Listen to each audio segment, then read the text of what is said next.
Verse for opening a sutra. The unsurpassed profound and wonderful Dharma is difficult to encounter in hundreds of millions of aeons. I now see and hear it, receive and uphold it, and I vow to fathom the Tathagata's true meaning. The Flower Adornment Sutra, Chapter 39, Entering the Dharma Realm. At that time, the world on it one was at the kingdom of Shravasti in the Jeta grove, in the garden of the benefactor of orphans and the solitary, inside the great towering pavilion, together with a gathering of 500 Bodhisattvas Mahasattvas, universal worthy Bodhisattva, and Manjushri Bodhisattva as leaders of the assembly. Bright flame banner Bodhisattva, Sumeru banner Bodhisattva, jeweled banner Bodhisattva, unobstructed banner Bodhisattva, flower banner Bodhisattva, living filth banner Bodhisattva, sun banner Bodhisattva, wonderful banner Bodhisattva, living dust Bodhisattva, universal light banner Bodhisattva, earth awesome might Bodhisattva, jeweled might Bodhisattva, great might Bodhisattva, Vajra might wisdom Bodhisattva, living filth might Bodhisattva, proper Dharma sun might Bodhisattva, meritorious virtue mountain might Bodhisattva, wisdom light reflection might Bodhisattva, universal auspicious might Bodhisattva, earth treasury Bodhisattva, empty space treasury Bodhisattva,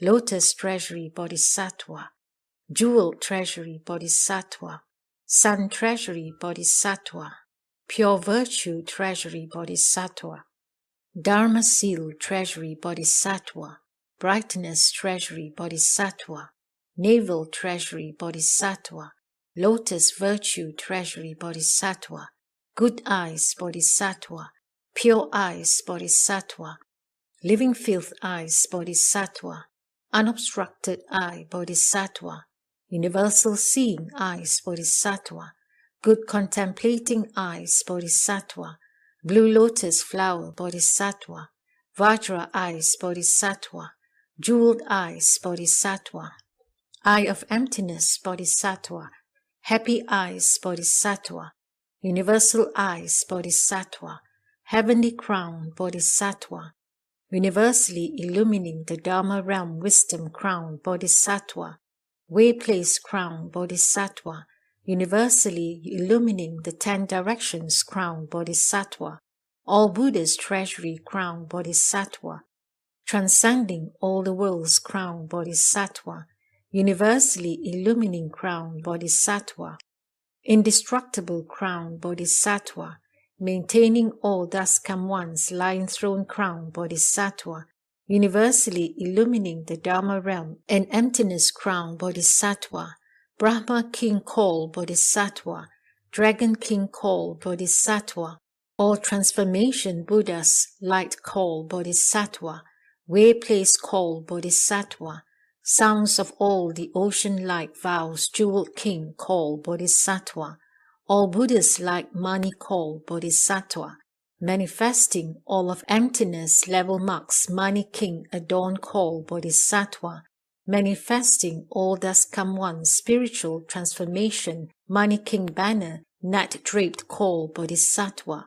emitting all the sounds of Buddhas turning the Dharma wheel called Bodhisattva, speaking all names and sounds of the 3 periods of time called Bodhisattva, great light Bodhisattva, living filth light Bodhisattva, jeweled light Bodhisattva, living dust light Bodhisattva, flaming light Bodhisattva, Dharma light Bodhisattva, still and quiet light Bodhisattva, sun light Bodhisattva, self-mastery light Bodhisattva, heavenly light Bodhisattva, blessings and virtue banner Bodhisattva, wisdom banner Bodhisattva, Dharma banner Bodhisattva, spiritual penetrations banner Bodhisattva, light banner Bodhisattva, flower banner Bodhisattva, money banner Bodhisattva, Bodhi banner Bodhisattva, Brahma banner Bodhisattva, Universal light banner Bodhisattva, Brahma sound banner Bodhisattva, mountains clanging together sound Bodhisattva, pervading all sounds of the Dharma realm Bodhisattva, shaking all Dharma seas thunderous sound Bodhisattva, subduing demon sound Bodhisattva, great compassion expedient cloud and thunderous sound Bodhisattva, quelling all world sufferings comforting sound Bodhisattva, Dharma ascended Bodhisattva, utmost superior Bodhisattva, wisdom superior Bodhisattva, meritorious virtue Sumeru superior Bodhisattva, meritorious virtue Coral superior Bodhisattva, renown superior Bodhisattva, universal light superior Bodhisattva, great kindness superior Bodhisattva, wisdom seed superior Bodhisattva, Buddha seed superior Bodhisattva, light victory Bodhisattva, virtuous victory Bodhisattva, superior victory Bodhisattva, universal brightness victory Bodhisattva, Dharma victory Bodhisattva, moon victory Bodhisattva, empty space victory Bodhisattva, jeweled victory Bodhisattva, banner victory Bodhisattva, wisdom victory Bodhisattva, Sala self-mastery king Bodhisattva, Dharma self-mastery king Bodhisattva, elephant self-mastery king Bodhisattva, Brahma self-mastery king Bodhisattva, mountain self-mastery king Bodhisattva, multitude self-mastery king Bodhisattva, swift self-mastery king Bodhisattva, still and quiet self-mastery king Bodhisattva, non-moving self-mastery king Bodhisattva, strength self-mastery king Bodhisattva, most superior self-mastery king Bodhisattva, still and quiet sound Bodhisattva, unobstructed sound Bodhisattva, earth-shaking sound Bodhisattva, ocean-shaking sound Bodhisattva, cloud sound Bodhisattva, Dharma light sound Bodhisattva, empty space sound Bodhisattva, proclaiming all living beings good roots sound Bodhisattva, manifesting the sound of all great vows Bodhisattva, way place sound Bodhisattva, Sumeru light enlightenment Bodhisattva, empty space enlightenment Bodhisattva, living defilement enlightenment Bodhisattva, unobstructed enlightenment Bodhisattva, good enlightenment Bodhisattva, universal illumining the three periods enlightenment Bodhisattva, vast great enlightenment Bodhisattva, universal bright enlightenment Bodhisattva, Dharma realm light enlightenment Bodhisattva. These Bodhisattvas, Mahasattvas, 500 in all, were Bodhisattvas who had accomplished universal worthies conduct and vows. Their states were unobstructed because they universally pervaded all Buddha Kshatriyas. They manifested measureless bodies because they drew near to all thus come ones. Their pure eyes were unobstructed because they beheld all of the Buddha's spiritual transformations. They went to limitless places because they forever traveled to where all thus come ones accomplished proper enlightenment. Their light was boundless because their wisdom light universally illumined all the seas of actual dharmas. They spoke dharma without exhaustion because they had inexhaustible pure eloquence throughout boundless kalpas. They were equal to the realm of empty space because their conducts of wisdom were all purified. They had no reliance whatsoever because they accorded with living beings' minds in manifesting form bodies. They had destroyed the cataract of stupidity because they realized that the realm of living beings had no living beings. They had wisdom which was equal to empty space because their great brightness illumined the Dharma realm. There was also a gathering of 500 sound hearers in the assembly, all of who had enlightened to the truth. They had certified to the reality limit and deeply entered the Dharma nature. They had forever left the seas of existence, relying upon the Buddha's merit and virtue. They had separated from the bondage of the knots and servants and dwelt in the place of non-obstruction. Their minds were still and quiet like empty space. At all the Buddha's places, they had cut off doubt and delusion. With regard to the sea of the Buddha's wisdom, they profoundly believed and entered. There was also a gathering of measureless world rulers who had made offerings to measureless Buddhas. They could always benefit all living beings and act as companions that did not need to be asked. They forever diligently guarded their vows and never forsake them. They entered into the world's supreme doors of wisdom and were born from the Buddha's teachings. They protected the Buddha's proper Dharma and gave rise to great vows to never let the Buddha's seeds be cut off. At that time, all the Bodhisattvas, the greatly virtuous sound hearers, the kings of the world and their retinue, all had this thought.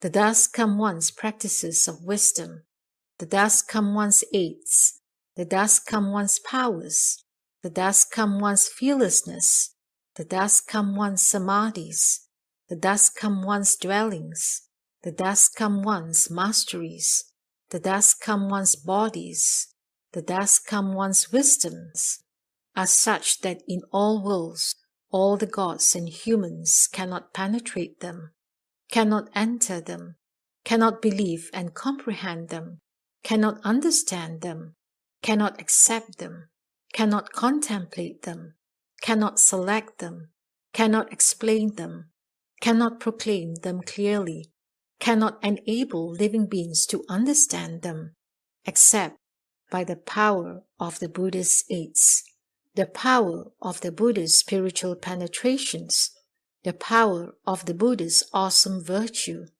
the power of the Buddha's original vows, the power of good roots from previous lives, the power of having been gathered in by all good knowing advisors, the power of deep and pure faith, the power of great understanding, the power of tending toward the pure mind of Bodhi, and the power of great vows to seek all wisdom. We only wish that the world honored one will accord with us and all living beings, with our various desires, various understandings, various wisdoms, various languages, various senses of self-ease, various grounds of dwelling, various purities of faculties, various expedients of intentions, various states of minds, various reliances on the thus come one's merit and virtue, various hearings and receptions of the Dharmas, and show us how the thus come one sought the mind of all wisdom in the past, how he brought forth the great vows of a Bodhisattva in the past, how he purified all the paramitas in the past, how he entered the grounds of Bodhisattvahood, how he perfected Bodhisattva conduct in the past, how he accomplished expedience in the past, how he cultivated the various paths in the past, how he obtained the dharmas of liberation in the past, how he wrought all spiritual penetrations in the past, what the causes and conditions of his deeds in the past were, how he accomplished equal proper enlightenment and turned the wonderful Dharma wheel, how he purified the Buddha countries and subdued living beings, how he opened up the city of the Dharma of all wisdom, how he entered into the dwelling of all living beings, how he accepted what all living beings gave, how he explained for all living beings the merit and virtue of giving, how he reflected for all living beings the images of all Buddhas. We wish that you, the Buddha, would speak all of these dharmas for us.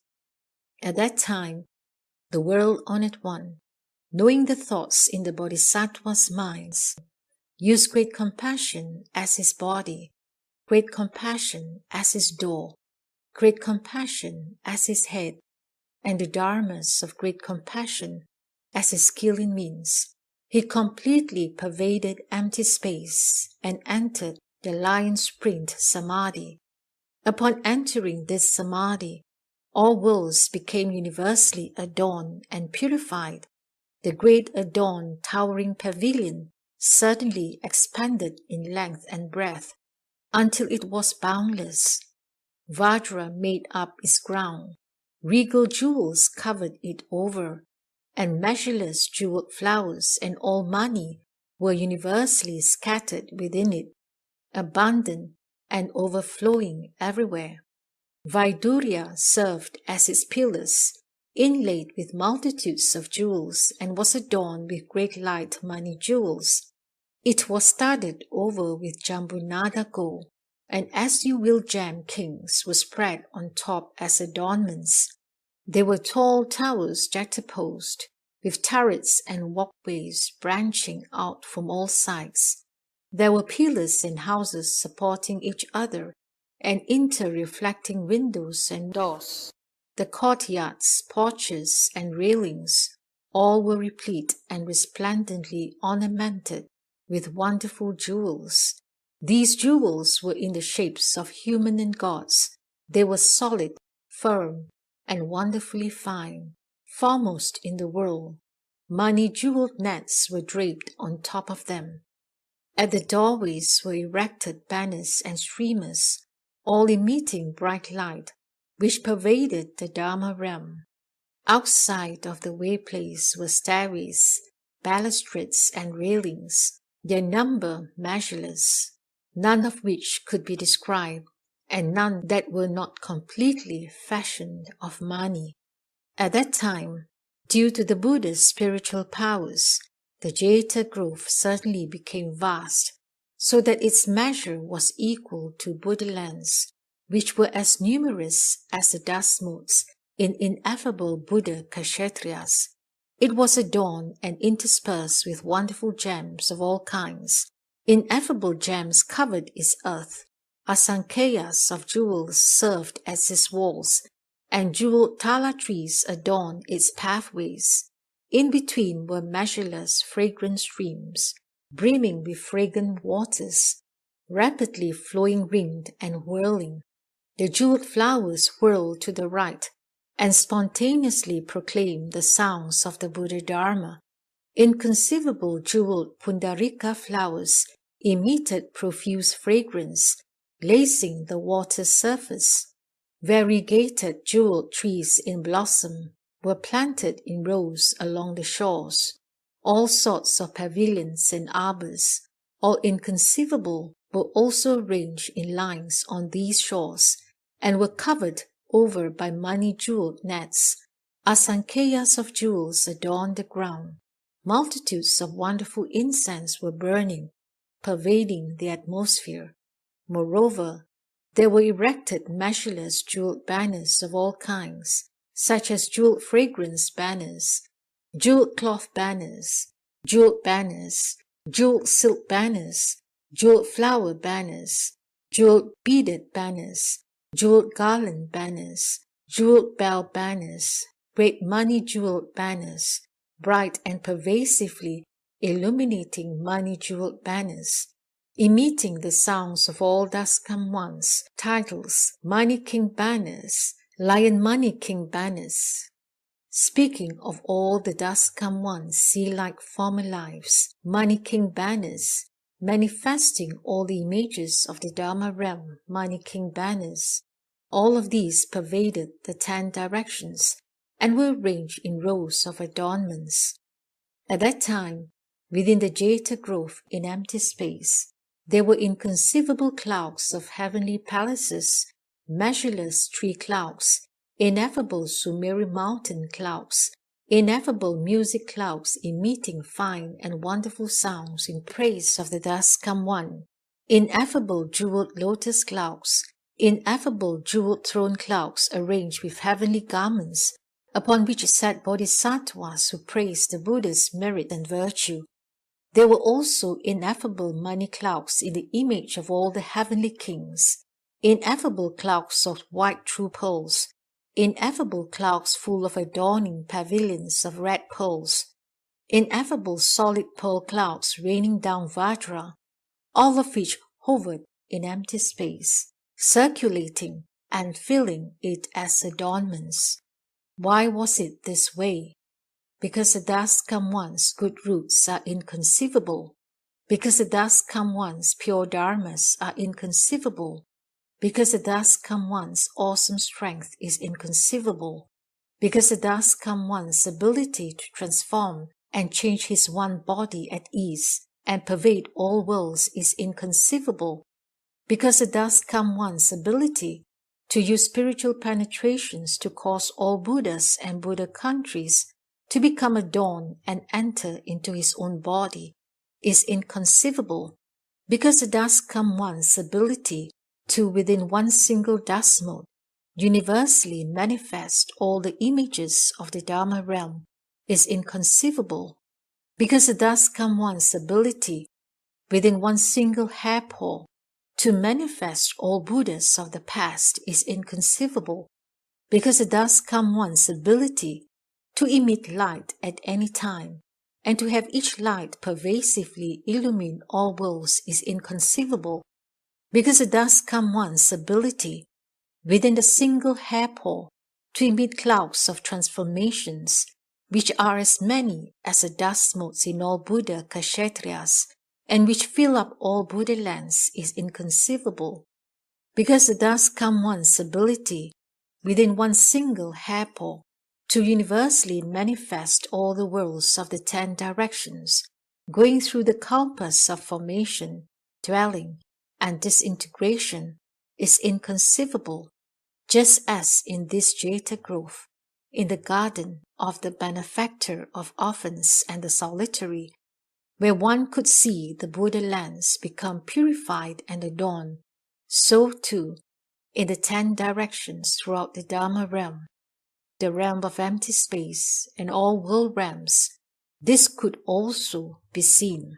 That is to say, seeing the dust come one's body dwelling in the Jeta grove, which was completely pervaded by the multitudes of Bodhisattvas, seeing clouds that universally rain down all precious light and illumination, seeing clouds that universally rain down all money gems, seeing clouds that universally rain down all adorned canopies that covered over the Buddha Kshatriyas, seeing clouds that universally rain down all the bodies of heavenly gods, seeing clouds that universally rain down all flowers and trees, seeing clouds that universally rain down all trees of garments, seeing clouds that universally rain down all jeweled garlands and beads continuously without stop, and which pervaded all of the great earth, seeing clouds that universally rain down all sorts of adorned instruments, seeing clouds of all fragrance that universally rain down in the shape of living beings, seeing clouds that universally rain down all subtle and wonderful jeweled flower nets continuously without cease, seeing clouds that universally rain down all heavenly maidens who, holding up jeweled banners and streamers, floated about within empty space, seeing clouds that universally rain down all the multitudes of jeweled lotus flowers, the petals of which naturally gave forth all sorts of musical sounds, seeing clouds that universally rain down all lion thrones adorned with jeweled nets and necklaces. At that time, in the east, beyond seas of worlds, as numerous as dust motes in ineffable Buddha Kshatriyas, was another world called Golden Lamb Cloud Banner. The Buddha's title was Vairochana, Supreme Virtuous King. Within that Buddha's assembly was a Bodhisattva called Vairochana's Vow Light, who together with Bodhisattvas as numerous as dust motes in ineffable Buddha Kshatriyas came to the Buddha's place. Using their spiritual powers, they conjured up all sorts of clouds, that is to say, heavenly flower clouds, heavenly fragrance clouds, heavenly powdered incense clouds, heavenly garland clouds, heavenly jeweled clouds, heavenly adorned objects clouds, heavenly jeweled canopy clouds, heavenly subtle and wonderful garment clouds. heavenly jeweled banner and streamer clouds, and heavenly clouds of all wonderful jeweled adornments, which fill up all of empty space. After coming to the Buddha's place, he bowed at the Buddha's feet, and thereupon, to the east, transformationally created a jeweled adorned towering pavilion and a jeweled lotus treasury lion throne that universally illumined the 10 directions, with an as-you-will jeweled net that covered his body, and together with his retinue, he sat in full lotus. In the south, beyond seas of worlds, as numerous as dustmotes, in ineffable Buddha Kshetriyas, was another world called Vajra Treasury. The Buddha's title was Universal Light and Surpassed Treasury King. Within that Buddha's assembly was a Bodhisattva called Indestructible Vajra King, who together with Bodhisattvas as numerous as the dust motes in ineffable Buddha Kshetriyas came to the Buddha's place. They were holding all sorts of jeweled fragrance nets, holding all sorts of jeweled necklaces, holding all sorts of jeweled flower ribbons, holding all sorts of jeweled garland ribbons, holding all sorts of Vajra necklaces, holding all sorts of money jeweled nets, holding all sorts of jeweled garment ribbons, holding all sorts of most supreme brightness money ribbons, holding all sorts of lion money jeweled necklaces. Using their spiritual powers, they pervaded all the seas of worlds. After coming to the Buddha's place, he bowed to the Buddha's feet, and thereupon to the south, transformationally created a towering pavilion adorned with money jewels, and a jeweled lotus flower treasury lion's throne that universally illumined the 10 directions, with a many-flowered jeweled net covering his body, and together with his retinue, he sat in full lotus. In the west, beyond seas of worlds as numerous as dust motes, in ineffable Buddha Kshetriyas, was another world called Money-Jeweled Lamp Sumeru, Mountain Banner. The Buddha's title was Dharma Realm Wisdom Lamp. Within that Buddha's assembly was a Bodhisattva called Universal Supreme Unsurpassed Awesome Virtue King, who together with Bodhisattvas as numerous as the dust motes in seas of worlds came to the Buddha's place. Using their spiritual powers, they conjured Sumeru mountain clouds of all sorts of paste incense and burning incense that were as numerous as dust motes in ineffable Buddha Kshetriyas.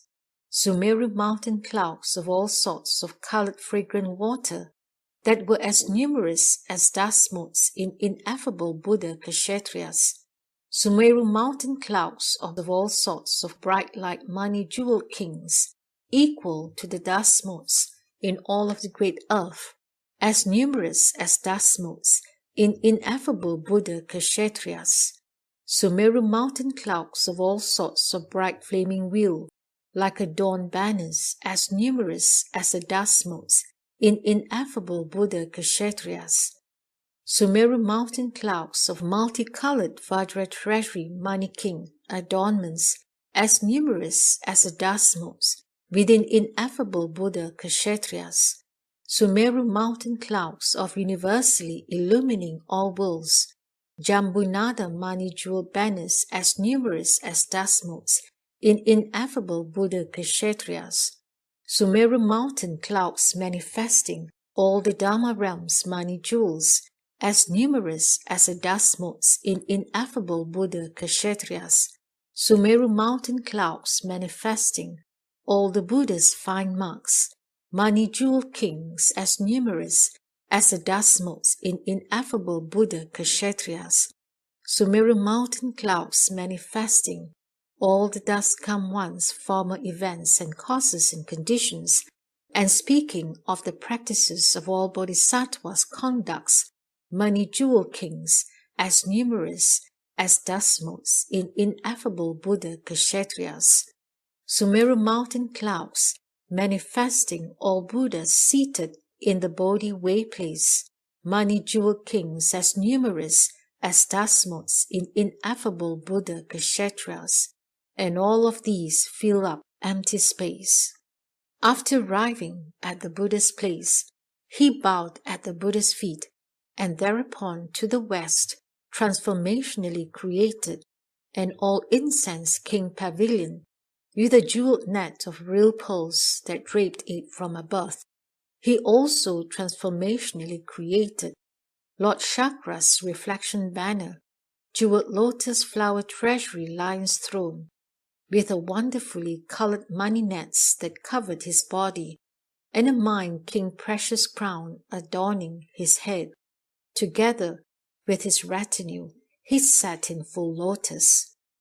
In the north beyond seas of worlds as numerous as dustmotes in ineffable Buddha kshetras was another world called Jeweled Garment Bright Banner. The Buddha's title was Illumining Empty Space and Dharma Realm Great Brightness.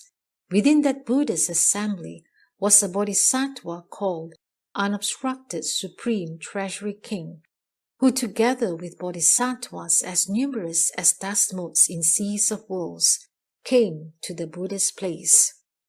Using their spiritual powers, they conjured all sorts of jeweled garment clouds, that is to say, yellow-colored jeweled-like garment clouds, perfumed with various fragrances garment clouds, sea banner money king garment clouds, gold-colored blazing money garment clouds, all jeweled like flaming garment clouds, all superior wonderful manis in the image of stars and constellations garment clouds, white jade-like money garment clouds, brightness pervasively illumining supreme dazzling money garment clouds, brightness pervasively illumining awesome strength blazing money garment clouds, adorned sea money garment clouds, and these fill up the empty spaces.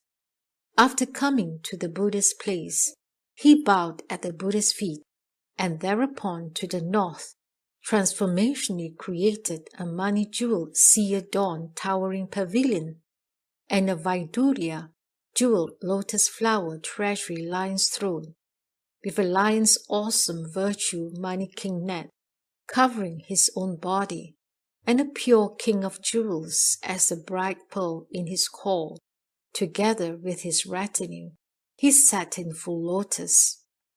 In the northeastern direction beyond seas of worlds as numerous as the dustmotes in ineffable Buddha kshetras was a world called All Delights Pure Light Net.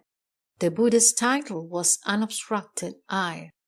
Within that Buddha's assembly was a Bodhisattva called Transformationally Manifesting the Dharma Realm's Vows Moon King, who together with Bodhisattvas as many as dustmotes in seas of worlds came to the Buddha's place.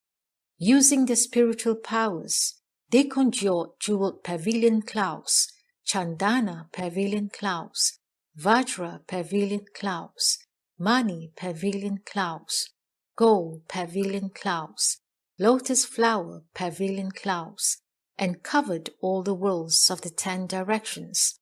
After arriving at the Buddha's place, he bowed at the Buddha's feet, and thereupon, to the northeastern direction, transformationally created all of the Dharma realm's doors great money towering pavilion, and an unequal fragrance king lotus flower treasury lion's throne, with a money flower net covering his body, and a wonderful jeweled treasury money king that served as his crown.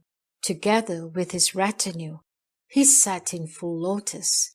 In the southeastern direction beyond seas of worlds, as numerous as the dustmotes in ineffable Buddha kshetras, was a world called Fragrant Cloud Adorned Banner. The Buddha's title was Dragon Self-Mastery King. Within that Buddha's assembly was a Bodhisattva named Dharma Wisdom Like Flame King, who together with Bodhisattvas as many as dustmotes in seas of worlds came to the Buddha's place.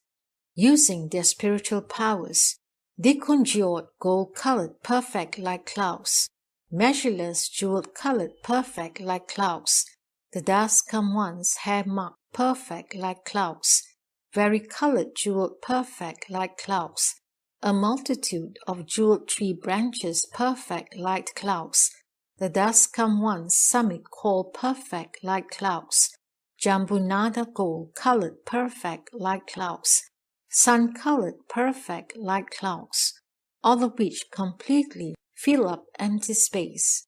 After arriving at the Buddha's place, he bowed at the Buddha's feet and thereupon to the southeastern direction, transformationally created a Vairochana, most superior jeweled light, towering pavilion, and a Vajra money lotus flower treasury lion's throne, with a net of multi-jewels like flaming money king, covering his body, and together with his retinue, he sat in full lotus.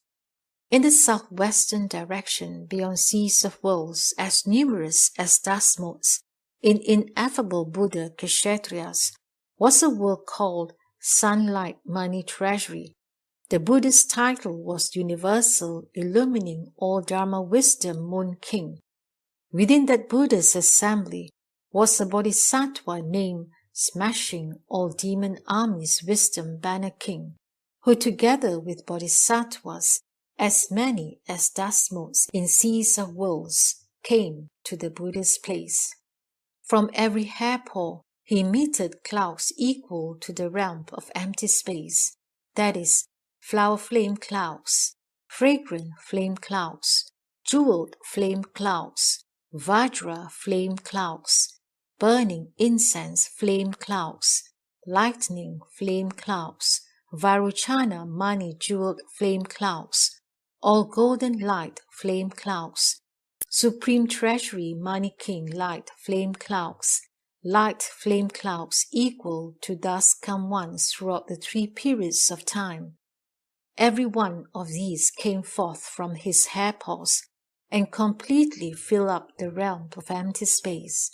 After arriving at the Buddha's place, he bowed at the Buddha's feet and thereupon to the southwestern direction, transformationally created the universal manifesting in the Dharma realms of the 10 directions brightness net with money jewel towering pavilion and the fragrant lamp flame jeweled lotus flower treasury lion's throne, with a living filth treasury money net covering his body, and wearing a crown which emitted the sounds of all living beings resolve, money king ornament, together with his retinue, he sat in full lotus. In the northwestern direction, beyond seas of worlds, as numerous as the dust motes, in ineffable Buddha Kshetriyas, was a world called Vairochana Vow, Money King Treasury. The Buddha's title was Universal Brightness Most Supreme Sumeru King. Within that Buddha's assembly was a Bodhisattva named Vow Wisdom Brightness Banner, who together with Bodhisattvas as numerous as dust motes in seas of worlds came to the Buddha's place. From all of his thoughts, all of his fine marks, all of his hairpaws, all sections of his body, he emitted clouds in the shape of all Bodhisattvas, clouds in the shape of all the dust-come ones assemblies, clouds in the shape of all the dust-come ones transformation bodies in their present lives, clouds in the shape of all sound hearers and Pacheka Buddhas, clouds in the shape of all dust-come ones Bodhi places, clouds in the shape of all dust-come ones spiritual changes, clouds in the shape of all world hosts, and clouds in the shape of all pure countries. These fill up empty space. After arriving at the Buddha's place, he bowed at the Buddha's feet, and thereupon to the northwestern direction, transformationally created a universally illumining the 10 directions money jeweled adornment towering pavilion, and a universally illumining the world jeweled lotus flower treasury lion's throne, with an unsurpassable brightness, real pearl net covering his body, and wearing a universal brightness many-jeweled crown, together with his retinue, he sat in full lotus. In the direction below, beyond seas of worlds as numerous as dust motes, in ineffable Buddha Kshetriyas, was a world called All Thus Come One's Perfect Light, Universal Illumination. The Buddha's title was Unobstructed Appearance of Empty Space, Wisdom Banner King. Within that Buddhist assembly was a Bodhisattva named Smashing All Obstacles Courageous Wisdom King, who together with Bodhisattvas in the number of dust motes in seas of worlds came to the Buddhist place. From all his hairpaws he emitted clouds that speak the sounds of the seas of all living beings' languages. He emitted clouds that speak of the sounds of the seas of experience cultivated by all Bodhisattvas of the 3 periods of time. He emitted clouds that speak the sounds of the seas of experience brought forth by the vows of all Bodhisattvas. He emitted clouds that speak the sounds of the seas of experience from the pure paramitas accomplished by all Bodhisattvas. He emitted clouds that speak the sounds of all Bodhisattvas' perfected conduct that pervades throughout all Kshetriyas. He emitted clouds that speak the sounds of all Bodhisattvas accomplishing the function of self-mastery. He emitted clouds that speak the sounds of all thus come ones, going to the way place, smashing the hosts of demon armies, accomplishing the equal proper enlightenment and its function of self-mastery. He emitted clouds that speak the sounds of all thus come ones turning the Dharma wheel to bring entrance into the sutras and the seas of titles. He emitted clouds that speak the sounds of seas of experience in all the opportune dharmas of teaching, transforming, and subduing living beings. He emitted clouds that speak the sounds of the sea of experience, which in accord with the time, in accord with good roots, and in accord with vow power, can universally cause living beings to certify and attain wisdom. After he arrived at the Buddhist place, he bowed at the Buddha's feet, and thereupon, to the lower direction, transformationally created a multi-jeweled towering pavilion in the shape of all thus come one's palaces, and an all-jeweled lotus flower treasury lion's throne, adorning a universally manifesting in the way place many-jeweled crown, and together with his retinue, he sat in full lotus. In the direction above, beyond seas of worlds, as many as dust motes in ineffable Buddha Kshetriyas, was a world called Buddha's seed nature without exhaustion. The Buddha's title was Universal Wisdom Will Bright Light Sound. Within that Buddha's assembly was a Bodhisattva called the Dharma Realm's Different Vows, who with Bodhisattvas as numerous as dust motes in seas of worlds started from their way place and came to this Saha world, to the place of Shakyamuni Buddha. From all of his fine marks, all of his hairpaws, all of his body shares, all of his joints, all of his objects of adornments, and all of his garments, there appeared all the Buddhas of the past, such as Vairochana Buddha, all Buddhas of the future, those who have received the prediction, and those who have not yet received the prediction, and all present Buddhas in all the countries of the 10 directions, together with the multitudes of assemblies, and there also manifested the seeds of former deeds of the dana paramita practiced in the past, and all the recipients of his giving, and there also manifested the seeds of former deeds of the sila paramita practiced in the past, and there manifested the seeds of former deeds of the paramita of vigor practiced in the past, of the kanti paramita practiced in the past, of cutting off of his limbs and how his mind did not move, and there manifested the seeds of former deeds of the paramita of vigor practiced in the past, and of his non-retreating courage, and there manifested the seeds of former deeds of his search of all the dust come once dhyana paramita in the past, and how he attained accomplishments. And there manifested the seeds of former deeds of his search of all Buddhas turning the Dharma wheel, of the Dharmas accomplished, of bringing forth courageous mind, and of his renouncing all things. And there manifested the seeds of former deeds of his delight in seeing all Buddhas in the past, his delight in practicing all the Bodhisattva paths, his delight in transforming the realms of all living beings, and there manifested the seeds of former deeds of his resolve on all Bodhisattvas' great vows and pure adornments, and there manifested the seeds of former deeds of the Bodhisattvas' accomplishment of the paramita, of power in the past, and there manifested the seeds of former deeds of paramita, of wisdom cultivated by all Bodhisattvas in the past to perfection. All of the above seeds of former deeds completely pervaded and filled up the vast and great Dharma realm. After arriving at the Buddha's place, he bowed at the Buddha's feet, and thereupon, to the direction above, transformationally created an old Vajra treasury, adorned towering pavilion, and an imperial blue Vajra King Lotus flower treasury lion's throne. An old jeweled like money king net covered his body, and the bright pearl of his core was made of money jewel kings that proclaim the dust come once titles in the 3 periods of time, and together with his retinue, he sat in full lotus.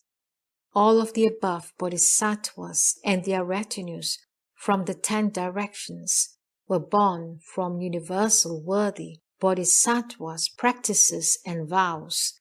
With a pure wisdom eye, they beheld the Buddhas of the 3 periods of time. They universally heard all the Buddhas thus come once, turning the Dharma wheel of the seas of sutras. They arrived at the other shore of all Bodhisattvas' self-mastery. In every thought, they manifested great spiritual transformations and drew near to all Buddhas thus come once. With one body, they filled up all the thus come once assemblies and way places.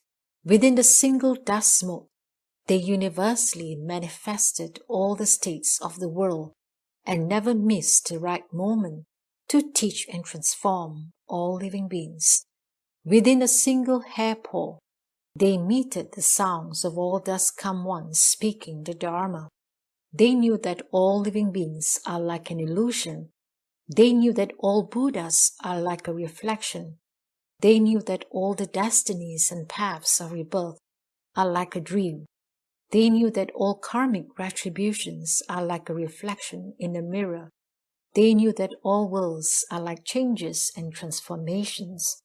They accomplished the thus come once 10 powers and fearlessness, his courage and mastery. With a lion's roar, they profoundly entered the great sea of limitless eloquence. They obtained all of living beings' seas of words and languages, the wisdom of all dharmas. In empty space, their actions were unobstructed. They knew that all dharmas are unobstructed. With regard to the states of all Bodhisattvas' spiritual penetrations, they have all been purified. With courage and vigor, they smashed and subdued the demon armies. Constantly using wisdom, they understood the 3 periods of time. They know that all dharmas are like empty space. They were without discord or contention. They also had no grasping or attachment. Although they diligently cultivated vigor, they knew that all wisdom ultimately do not come from anywhere. Although they contemplated all states, they knew that all of existence cannot be got at. With expedient wisdom, they entered into all of the Dharma realm. With level wisdom, they entered into all countries. With the power of self-mastery, they caused all worlds to revolve and mutually entered into one another. In all places of the world, they manifested the receptions of birth. They saw all the different shapes and forms in all worlds.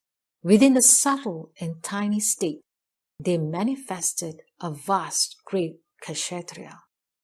In a vast great state, they manifested a subtle and tiny kshatriya.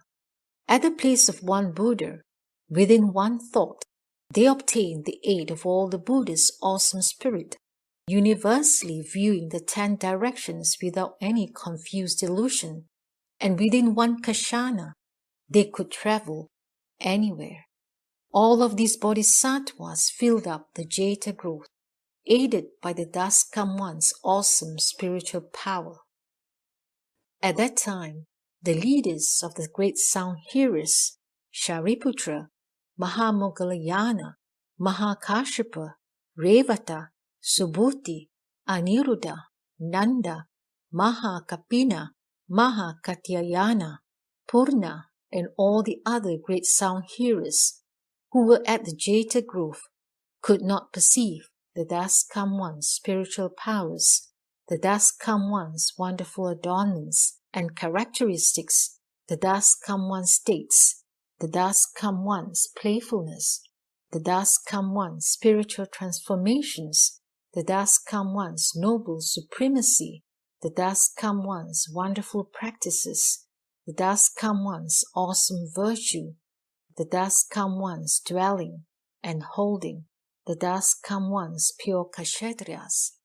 Moreover, they could not perceive the inconceivable states of the bodhisattvas, the bodhisattvas' great assemblies, the bodhisattvas' universal entry, the bodhisattvas' universal arrival, the bodhisattvas' universal traveling, the bodhisattvas' spiritual transformations, the bodhisattvas' playfulness, the bodhisattvas' retinues, the bodhisattvas' places, the bodhisattvas adorned lion thrones, the bodhisattvas' palaces, the bodhisattvas' dwelling places, the samadhi of self-ease which the bodhisattva entered, the bodhisattva's contemplation, the bodhisattva's sprint, the bodhisattva's heroic courage, the bodhisattva's offerings, the bodhisattva's receiving of predictions, the bodhisattva's maturation, the bodhisattva's healthy courage, the purity of the bodhisattva's dharma bodies, the perfection of the bodhisattva's wisdom bodies, the manifestation of the bodhisattva's vow bodies, the accomplishment of the bodhisattva's form bodies, the bodhisattva's marks which were all replete with purity, the bodhisattva's constant light and varicolored adornments, the bodhisattva's constant emitting of the great net of brightness, the bodhisattva's giving rise to clouds of transformations, the bodhisattva's bodies that pervade the 10 directions, the bodhisattva's myriad practices coming to perfection. All of the above states were not perceived by the great sound hearer disciples.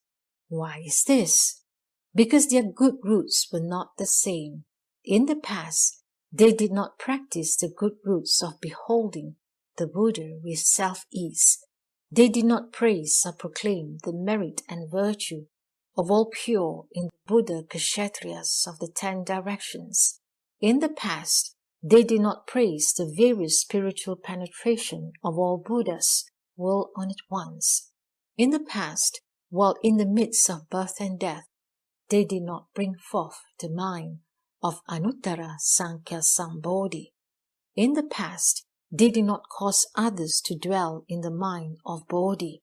In the past, they did not cause the thus come one seed nature to continue uninterrupted. In the past, they did not gather in all living beings. In the past, they did not exhort others to cultivate and practice the Bodhisattva paramitas. In the past, while within the flow of birth and death, they did not exhort living beings to seek the most supreme, great wisdom I. In the past, they did not cultivate the good roots of producing all wisdom. In the past, they did not accomplish the good roots of the thus come ones transcending the world. In the past, they did not attain the wisdom of spiritual penetrations, of purifying and adorning Buddha Kshatriyas. In the past, they did not attain the states that were known to the Bodhisattvas' vision. In the past, they did not seek the uncommon good roots of Bodhi, which transcended the world. In the past, they did not bring forth the great vows of all Bodhisattvas. In the past, they were not born from the aid of the thus come ones. In the past, they did not know that all dharmas are like an illusion, that bodhisattvas are like a dream. In the past, they did not attain the vast delight of the great bodhisattvas. All of these were states of universal worthy bodhisattvas' wisdom eye. They had nothing in common with the two vehicles. Because of such causes and conditions, all of the great sound hearers could not see, could not hear, could not enter, could not attain, could not be mindful of, could not contemplate, could not consider, could not ponder, and could not discriminate. And so although they were situated right within the Jeta grove, they could not see the great spiritual transformations of the thus come one. Moreover, because all of these sound hearers did not possess such good roots, did not possess such wisdom eye, did not possess such samadhis, did not possess such liberation, did not possess such spiritual penetrations, did not possess such awesome virtue, did not possess such strength, did not possess such self-mastery, did not possess such places of dwelling, and did not possess such states. They were therefore in this place, but could not know, could not see, could not enter, could not certify to, could not dwell, could not understand, could not contemplate, could not endure, could not tend toward, could not roam within it. Moreover, they could not vastly elucidate, explain, proclaim, advocate, or manifest, guide, or exhort others' progress, causing them to tend toward, causing them to practice and cultivate, causing them to dwell peacefully within, or causing them to certify to and enter. Why is this? Because all these great disciples had relied on the sound hearer vehicle to escape. They had accomplished the sound hearer's path. They had perfected the sound hearer's conduct. They had peacefully dwelt in the sound hearer's fruition and obtained fixed wisdom from the truth of non-existence, constantly dwelling in the reality limit and ultimate stillness and quietude. They were far removed from great compassion. They forsake living beings and dwell in their own affairs. With regard to others' wisdom, they could not accumulate it, could not cultivate it, could not dwell peacefully within it, could not seek it with their vows, could not accomplish it, could not purify it, could not tend toward and enter it, could not penetrate it, could not know or see it, could not certify to and attain it, which is why, even though they were inside the Jeta grove, coming face to face with the thus come one, they could not behold such vast, great spiritual penetrations.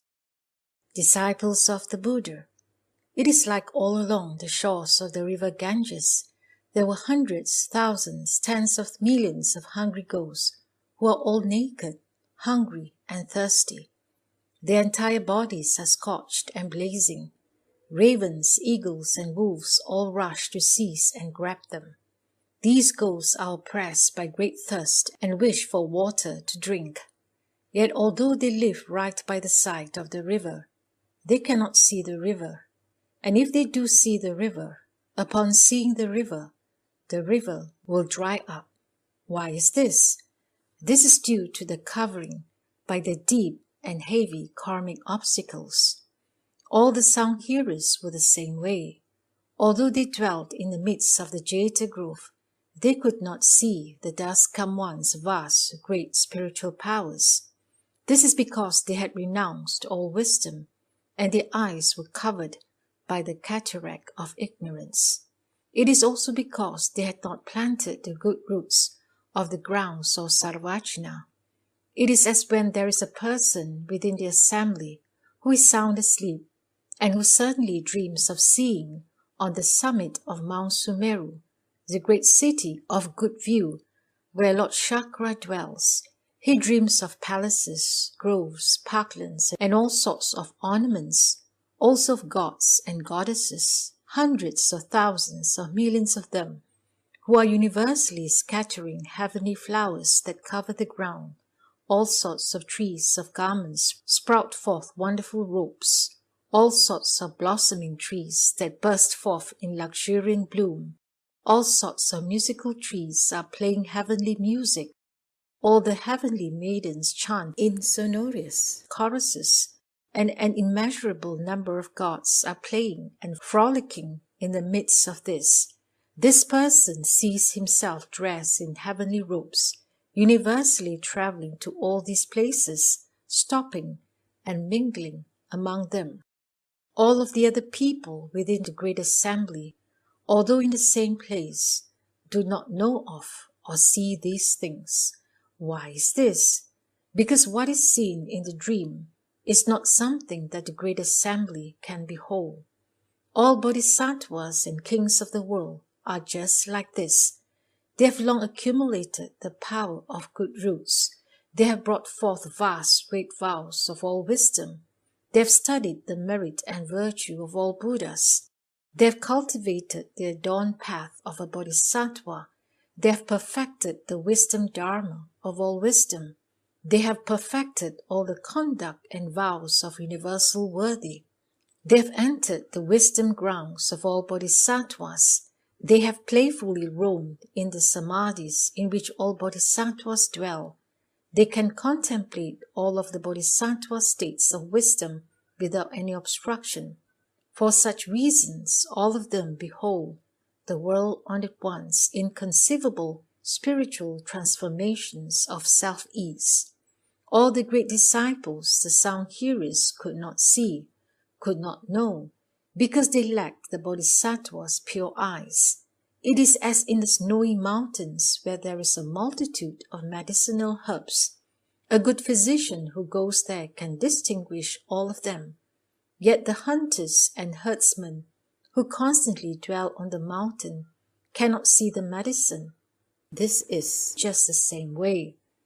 All of the bodhisattvas enter the states of wisdom, become replete with the power of self-mastery, and can perceive the dust-come one's great spiritual transformations.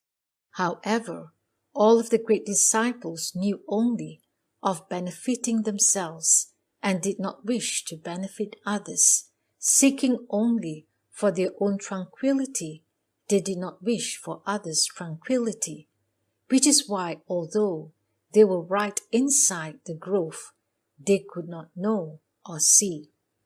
It is as in the center of the earth. There are many jewel caches, which are filled with all sorts of valuable and rare gems. There is a great hero, wise and understanding, well adept at discriminating all the hidden caches. This person possesses the power of great blessings and virtue, and according to his wishes can choose whatever he liked to make offerings to, provide for his parents, and to foster his retinue, the aged, sick, and impoverished, all of whom he supplies equally. Whereas a person of no wisdom, lacking in blessings and virtue, although he may go to the jewel caches, will still not know of them, not see them, or obtain their benefits. This is just the same way. The great bodhisattvas obtain and possess the pure wisdom eye. They can enter into the dust-come one's inconceivable, profound states. They can see the Buddha's spiritual powers. They can enter into all Dharma doors. They can course in the seas of samadhis. They can make offerings to the Buddhas. They can use the proper Dharma to enlighten living beings. They can use the 4 Dharmas of attraction together in living beings. All the great sound hearers could not see the Thus Come One spiritual powers, nor could they see the Bodhisattva assemblies. It is as when the blind man arrives at a great jeweled continent, but whether walking, standing, sitting, or reclining, he cannot see all the treasures. Because he cannot see them, he cannot collect them or make use of them. It was just the same way with the great disciples. Although they were situated within the growth and drew near to the world-honored one, they could not see the Thus Come One spiritual powers of self-mastery, nor could they see the great assembly of Bodhisattvas. Why is this? Because they lack the Bodhisattva's unobstructed pure eyes, and could not respectfully enlighten to and enter into the Dharma realm, and behold the Thus Come One's self-mastery. It is as when someone had obtained the pure eye, called light of living filth. None of the dark shadowy places can obstruct him. Then if this person is situated in a dark or shadowy place in the midst of hundreds of thousands or millions of people, whether he be walking, standing, sitting, or reclining, there is none of these people's shapes or forms or comportments that this bright-eyed person cannot see. But as to this bright-eyed person's own comportment and his comings and goings, there is not one of these people who can perceive them. The Buddha is the same way. In accomplishing the pure unobstructed wisdom eye, he can clearly see all worlds, the spiritual penetrations, changes and transformations, and the assembly of great bodhisattvas who surround him. All the great disciples could not see any of these. It is as when there are bhikshus within the great assembly who enter into the all-pervasive samadhis, specifically the all-pervasive earth samadhi, the all-pervasive water samadhi, the all-pervasive fire samadhi, the all-pervasive wind samadhi, the all-pervasive blue samadhi, the all-pervasive yellow samadhi, the all-pervasive red samadhi, the all-pervasive white samadhi, the all-pervasive heaven samadhi, the all-pervasive samadhi of various living beings' bodies, the all-pervasive samadhi of all languages and sounds, and the all-pervasive samadhi of that which is conditioned. Those who enter these samadhis can perceive these conditions, but the rest of the great assembly cannot see any of these, with the exception of others who are also dwelling in these samadhis. The inconceivable states of the Buddha, manifested by the Thus Come One, are just like this. All of the bodhisattvas could behold them, but the sound hearers could not perceive them. It is as when there is a person who smears a portion of invisibility on his own eyes, so that in the assembly, in his comings and goings, sitting or standing, no one can see him, and yet he can see all that happens within the assembly.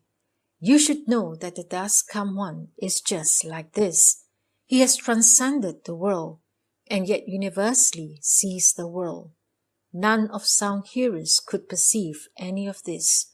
Only the bodhisattvas who tend toward the states of all wisdom can see.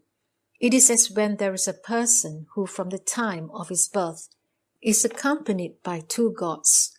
One of them is called like birth, the other is called like name. The gods can always see the person, but the person cannot see the gods. You should know that the Thus Come One is just like this. Within the great assemblies of bodhisattvas, he manifested vast spiritual penetrations, and the great sound hearers could not behold any of this. It is as when there is a bhikshu who, upon attaining the self-mastery of his own mind enters into the samadhi of extinction, the karma of his 6 organs is inactive, and he is unaware of all language and speech. Due to the aid of samadhi, he does not enter into parinirvana. All the sound hearers were like this, although they dwelt at the Jeta grove and were replete with the 6 organs. They could not know, could not see, could not understand, could not enter into the thus come one self-mastery and all of the Bodhisattvas' assemblies. Why is this? The thus come one state is very profound, vast and great, difficult to see, difficult to know, difficult to gauge, difficult to measure. Transcending all worlds, it is inconceivable. It cannot be destroyed, and it is not the state of any of the 2 vehicles. That is why the thus come one spiritual powers of self-mastery, the Bodhisattva assemblies, and the Jeta grove, universally pervaded everywhere throughout all the pure worlds, and yet none of these events could be known or seen by the great sound hearers. They were beyond their capacity. At this time, Vairocana Valbragnas Bodhisattva, aided by the Buddha's spiritual power, contemplated the 10 directions and spoke verses. You should contemplate the inconceivable Buddha way. Inside this Jeta grove, the power of spiritual penetrations appears. The awesome spiritual strength of the well-gone one manifests that which is without measure. All of those in the world are confused, deluded, they cannot understand. The Dharma King's profound, wonderful Dharma is measureless, hard to conceive. The spiritual penetrations which he manifests, none in the world can fathom. He understands that dharmas are without a mark, which is why he is called the Buddha. He is replete with adorning characteristics. His praises and proclamations are without exhaustion. And now, within this grove, he manifests vast spiritual powers. Profound he is to depths without bounds, and that which words cannot dispute. Contemplate those of great awesome virtue, measureless Bodhisattvas assemblies who, from countries in the 10 directions, have come to behold the world-honored one. Their vows are all completed, their practices unobstructed. In all the world, none can gauge or measure them. All the ones enlightened to conditions and the great sound hearers cannot know of this state of the Bodhisattva's practices. The Bodhisattva's great wisdom is the ultimate state of all the grounds, loftily erecting the banners of courage. Invincible they are hard to move. These knights of great renown, with power of measureless samadhi, manifest spiritual transformations which fill up all of the Dharma realm. At that time, indestructible vigor King Bodhisattva, aided by the Buddha's spiritual power, contemplated the 10 directions and spoke verses saying, Contemplate all the Buddha's disciples, treasuries of wisdom and meritorious virtue. Having reached the ultimate of Bodhi's practices, they bring peace and calm to all worlds. Their minds, inherently bright and understanding, are adept at entering the samadhis. Their wisdom is boundless, their states immeasurable. And now, within the Jeta grove, with everything adorned, cloud-like assemblies of bodhisattvas gather, drawing near to the thus come one's dwelling. Contemplate their non-attachment, these measureless oceans of great assemblies, arriving from the 10 directions. They are seated upon jeweled lotus thrones, with no coming and no dwelling, no relying and no idle dispute. Living filth, their minds are unobstructed. They are ultimate in the Dharma realm. Erecting the banner of wisdom, firm, solid, and unmoving. They know that dharmas are without transformation, and yet manifest events of transformations. From the measureless kshetriyas of the 10 directions, from all of the Buddhist places, simultaneously they arrive, and yet do not divide their bodies. Contemplate the lion Shakyamuni, his power of self-ease and spiritual penetrations, who can cause the Bodhisattvas multitudes to assemble all together. All of the Buddha Dharma is level and equal in the Dharma realm. The words and speech are different. This assembly penetrates them all.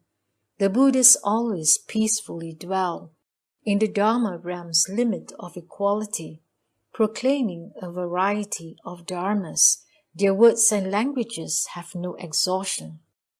At the time, universal, supreme, unsurpassed, awesome, virtue king Bodhisattva, aided by the Buddha's spiritual power, contemplated the 10 directions and spoke verses saying, "Contemplate the unsurpassed Knight, whose vast, great, perfect wisdom is adept at knowing what is the right time and what is not, as he proclaims the Dharma for the multitudes. He conquers and subdues the external paths and all their bizarre theories.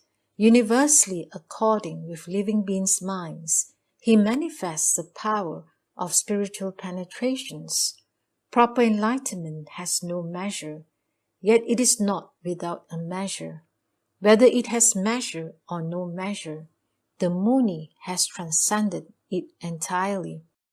As the sun in empty space illumines all places, so too the Buddha's wisdom penetrates the dharmas of the 3 periods of time. As on the night of the 15th of the month, the moon has no defect. The dust come one too is just this way. His pristine dharmas are all perfected. As the sun in the sky, which courses along without a moment's hesitation, the dust come one too is just like this. His spiritual changes are eternally continuous. The kshetriyas of the 10 directions are unobstructed emptiness, yet the Lamb of the world makes appear transformations. In the world, it is like this too. As the earth of the world is a place of reliance for the multitudes, the Dharma wheel of the Lamb that illumines the world serves as a reliance in the same way. As a strong swift wind whips along unobstructed, so too does the Buddha Dharma quickly pervade the world. As a great water wheel is what the world relies and dwells on, the wisdom wheel in the same way is that on which the Buddhas of the 3 periods of time rely. At that time, unobstructed Supreme Treasury King Bodhisattva, aided by the Buddha's spiritual power, contemplated the 10 directions and spoke verses saying, "As a great jewel mountain benefits all sentient beings, the Buddha mountain is this way too. It universally benefits the world. As the great ocean water is, lucid, pure, and without filth or mud, to see the Buddha is like this too. It purges one of all thirsty love. As Mount Sumeru rises from the great ocean, the world's lamp is like this. It arises from the Dharma sea. As the ocean is replete with various jewels, which satisfy all seekers, wisdom not requiring a teacher is the same way. The beholder can become enlightened. The dust come one's most profound wisdom is measureless and incalculable. Therefore, this power of spiritual penetration can manifest the inconceivable. As a skilled illusionist can manifest a myriad phenomena, so too the Buddha's wisdom manifests the power of all self-mastery. As the as-you-will gem can fulfill all wishes, the most supreme one is also able to fulfill all vows of purity, as a bright pure jewel can universally illumine all things. The Buddha's wisdom also in this way universally illumines all creatures' minds. As an eight-faceted jewel can equally reflect all directions, the unobstructed lamp in this way universally illumines the Dharma realm. As a water-clearing pearl can clarify all turbid water, to see the Buddha is the same way all of one's organs are purified. At that time, transformationally manifesting Dharma realm Vow Moon King Bodhisattva, aided by the Buddha's spiritual power, contemplated the 10 directions and spoke verses saying, as the imperial blue gem can turn all colors blue, those who see the Buddha in the same way all resolve on Bodhi's practice. In every single dust mote, the Buddha manifests the power of spiritual penetrations, causing measureless and boundless Bodhisattvas to be purified. This profound, subtle, wonderful power, boundless and unknowable, is a state of the Bodhisattvas which none in the world can fathom. The manifestation of the Tathagata's body is an appearance pure and adorned. He universally enters the Dharma realm and brings all Bodhisattvas to accomplishment.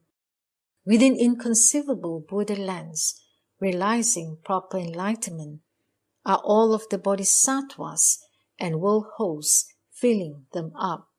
Shakyamuni, unsurpassed honored one, is at ease with all dharmas. He manifests the strength of spiritual penetrations, which are boundless and measureless. All of the Bodhisattvas' conduct are measureless and without end. By the strength of the Tathagata's self-sufficiency, he appears for their sakes. The Buddha's disciples are adept at cultivating and learning in all profound Dharma realms. They achieve unobstructed wisdom and understand all dharmas. The well-gone one's awesome spiritual power turns the Dharma wheel for beings. His spiritual changes universally pervade and purify the world. The Tathagata's wisdom is perfect. His states are also pure. Like a great dragon king, he universally aids all beings. At that time, Dharma wisdom blazing like King Bodhisattva, aided by the spiritual power of the Buddha, contemplated the 10 directions and spoke verses saying, as to the Tathagatas in the 3 periods, none of the sound-hearer disciples can know of the Buddha's lifting or setting down his foot. And in the past, present, and future realms, all the conditionally enlightened ones also will not know of the Tathagatas lifting or setting down his foot. How much the less would common mortals, fettered by the knots and servants, whose mind's consciousness is covered by ignorance, know of the guiding master. His proper enlightenment and unimpeded wisdom surpass the paths of languages. Their measure cannot be fathomed. Who is able to know and see them? Like the bright moonlight, whose boundaries none can survey, so too is the Buddha's power. Its end cannot be seen. Each of the expedient means transformed at every thought, reaching to limitless kalpas, is not known through consideration. Meditating on all wisdom and these inconceivable dharmas, as to each of the doors of expedience, their bounds cannot be attained. If regarding these dharmas one brings forth vast great vows, then as to these states, to know and see them will not be difficult. Courageously and diligently cultivating the seeds of inconceivable great Dharma, his mind is without obstruction, and he enters these doors of expedience. His mind and will are subdued. his aspirations broad and extensive, he will obtain great Bodhi, that most supreme of states. At that time, smashing all demon armies, wisdom banner King Bodhisattva, aided by the Buddha's spiritual power, contemplated the 10 directions and spoke verses saying, "The wisdom body is not this body. It is unobstructed, hard to imagine. If it could be imagined, then in all things it would be unsurpassed. From inconceivable karma, this pure body arises, a supreme wonderful adornment. It's unattached to the 3 realms.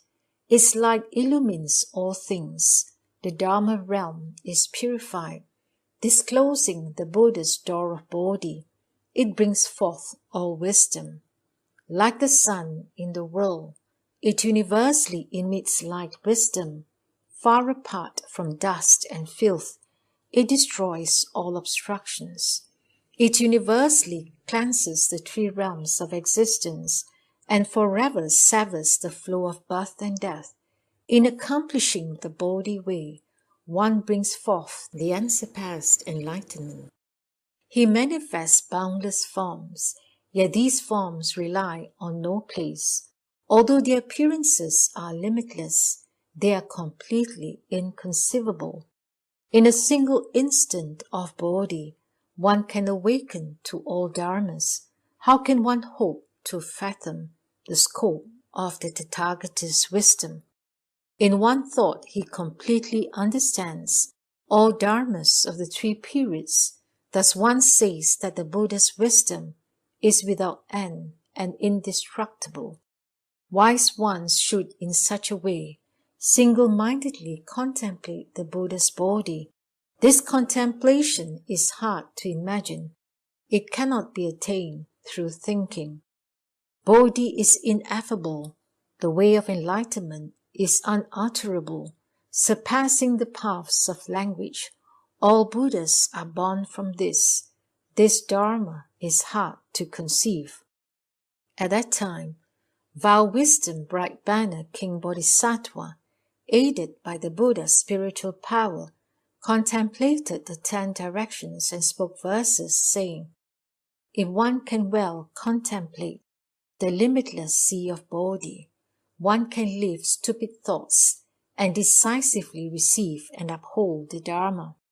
Upon obtaining a decisive mind, one can cultivate wonderful practices.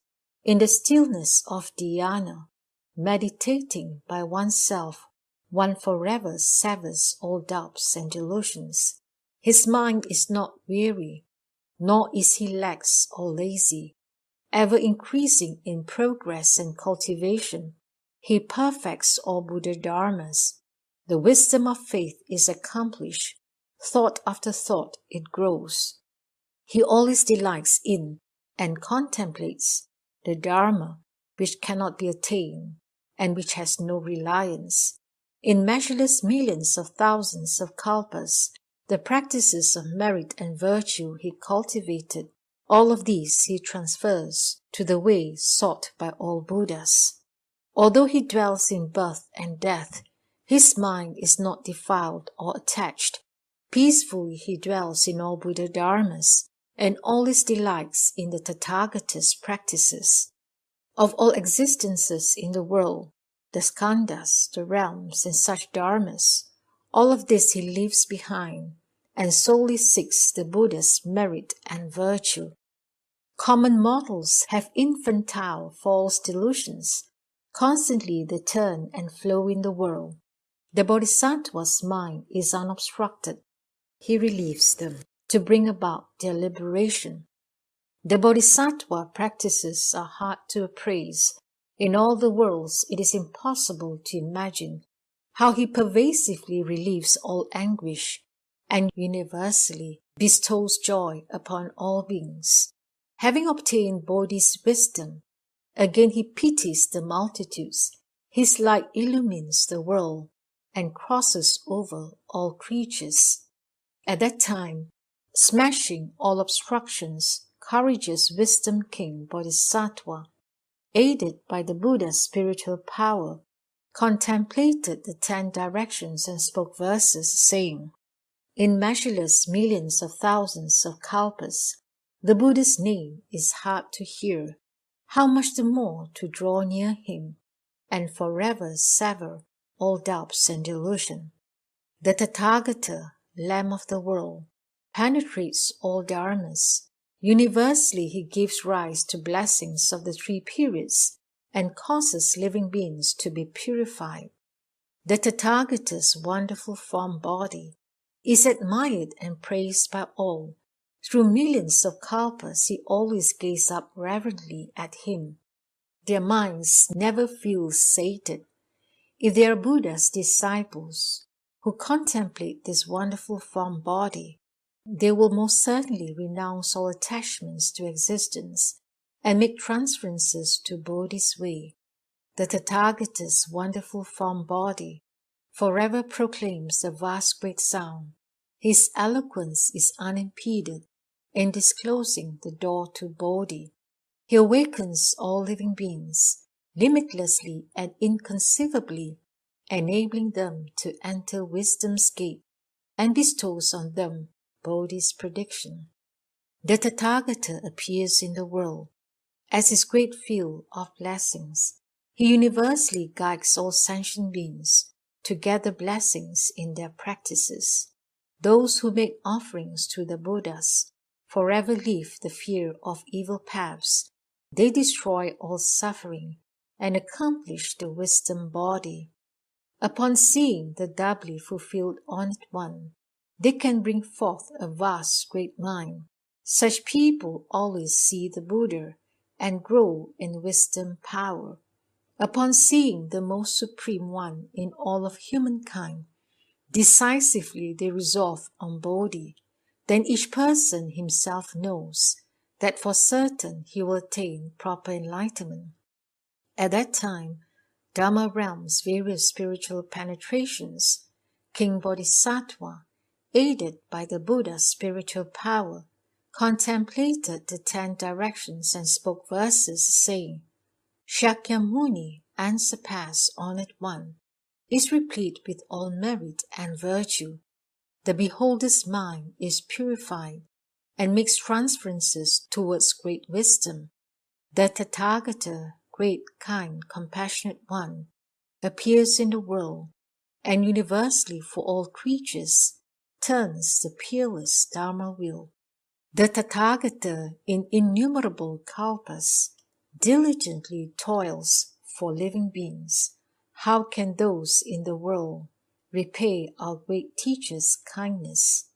I would rather for measureless kalpas endure the suffering of the evil paths than to ever forsake the Tathagata to seek escape from this. I would rather for living beings' sake take on all suffering than to ever renounce the Buddha to seek security and bliss. I'd rather stay in the evil destinies and forever hear the Buddha's name than to be born in good paths and for a moment not hear of the Buddha. I'd rather be born in the hells, in each one of them for innumerable aeons, and never be afar from the Buddha or seek to leave the evil destinies. Why would I rather dwell for a long time in all of the evil paths, so as to see the Tathagata, and so that my wisdom will increase and grow? Upon seeing the Buddha, all suffering is destroyed, and one can enter into the Tathagata's states of great wisdom. If one gets to see the Buddha, one leaves behind all obstruction. One forever nurtures endless blessings and accomplishes the Bodhi way. The Tathagata can forever sever all the doubts of living beings. According to their delight, universally he satisfies them all. At that time, universal worthy Bodhisattva Mahasattva universally contemplated all of the Bodhisattva assemblies. He used expedient means equal to the Dharma realm, expedient means equal to the realm of emptiness, Expedient means equal to the realm of living beings. Expedient means equal to the 3 periods of time, equal to all kalpas, equal to all of living beings' karmas, equal to all of living beings' delights, equal to all of living beings' understandings, equal to all of living beings' roots, equal to all of living beings' times of maturation, and equal to all reflections of the light of the Dharma. And then for the sake of all the Bodhisattvas, he used 10 types of Dharma phrases to reveal, manifest, illumine, and proclaim this lion sprint samadhi. What are the 10? They are the Dharma phrase that proclaims his ability to manifest within the Dharma realm in number equal to Buddha Kshatriyas like Dasmots, the respective appearances of all Buddhas in the world, and the successive formations and destructions of all Kshatriyas, the Dharma phrase that proclaims his ability to manifest within the realm of empty space in number equal to Buddha Kshatriyas like Dasmots, sounds that praise the Das Come One's merit and virtue to the ends of future kalpas, the Dharma phrase that proclaims his ability to manifest within the realm of empty space in number equal to Buddha Kshatriyas like Dasmots, the measureless and boundless doors of accomplishing proper enlightenment by all Das Come Ones who appear in the world. The Dharma phrase that proclaims his ability to manifest within the realm of empty space in number equal to Buddha Kshatriyas like Dasmots, the Buddhas sitting in their way places and their Bodhisattva assemblies. The Dharma phrase that proclaims how in all his hair pause, in thought after thought, he manifests in number equal to all the transformation bodies of the Buddhas of the 3 periods of time which fill up the Dharma realm. The Dharma phrase that proclaims his ability to manifest everywhere one body which fills up all the seas of Kshatriyas of the 10 directions. The Dharma phrase that proclaims his ability to manifest within all states the spiritual transformations of the Buddhas of the 3 periods of time. The Dharma phrase that proclaims his ability to universally manifest within all Buddha Kshatriyas like Dasmots, the various spiritual transformations of the Buddhas of the 3 periods of time, which are again as numerous as Buddha Kshatriyas like Dasmots, and all of these prevailing for measureless kalpas. The Dharma phrase that proclaims his ability to produce within all hair pores the sounds of the seas of great vows of Buddhas of the 3 periods of time, exhausting the realms of the future, revealing the transformations and guidance of all Bodhisattvas. The Dharma phrase that proclaims his ability to cause the Buddha's lion throne to be the same in measure as the Dharma realm, and to cause way places of the Bodhisattva assemblies to be equally adorned without any differentiation, prevailing to the future realm, turning various wonderful and subtle Dharma wheels. Disciples of the Buddha, these are the 10 chief Dharma phrases. There are ineffable Dharma phrases, their number equal to Dasmots in Buddha Kshatriyas, which are the states of wisdom of the Das Come Ones. At that time, universal worthy Bodhisattva, wishing to proclaim this meaning again, was aided by the Buddha's spiritual power. He contemplated the Das Come One. He contemplated the assembly. He contemplated the inconceivable states of all Buddhas. He contemplated the boundless samadhis of all Buddhas. He contemplated the inconceivable seas of all the worlds. He contemplated the inconceivable level equality of all Buddhas of the 3 periods of time.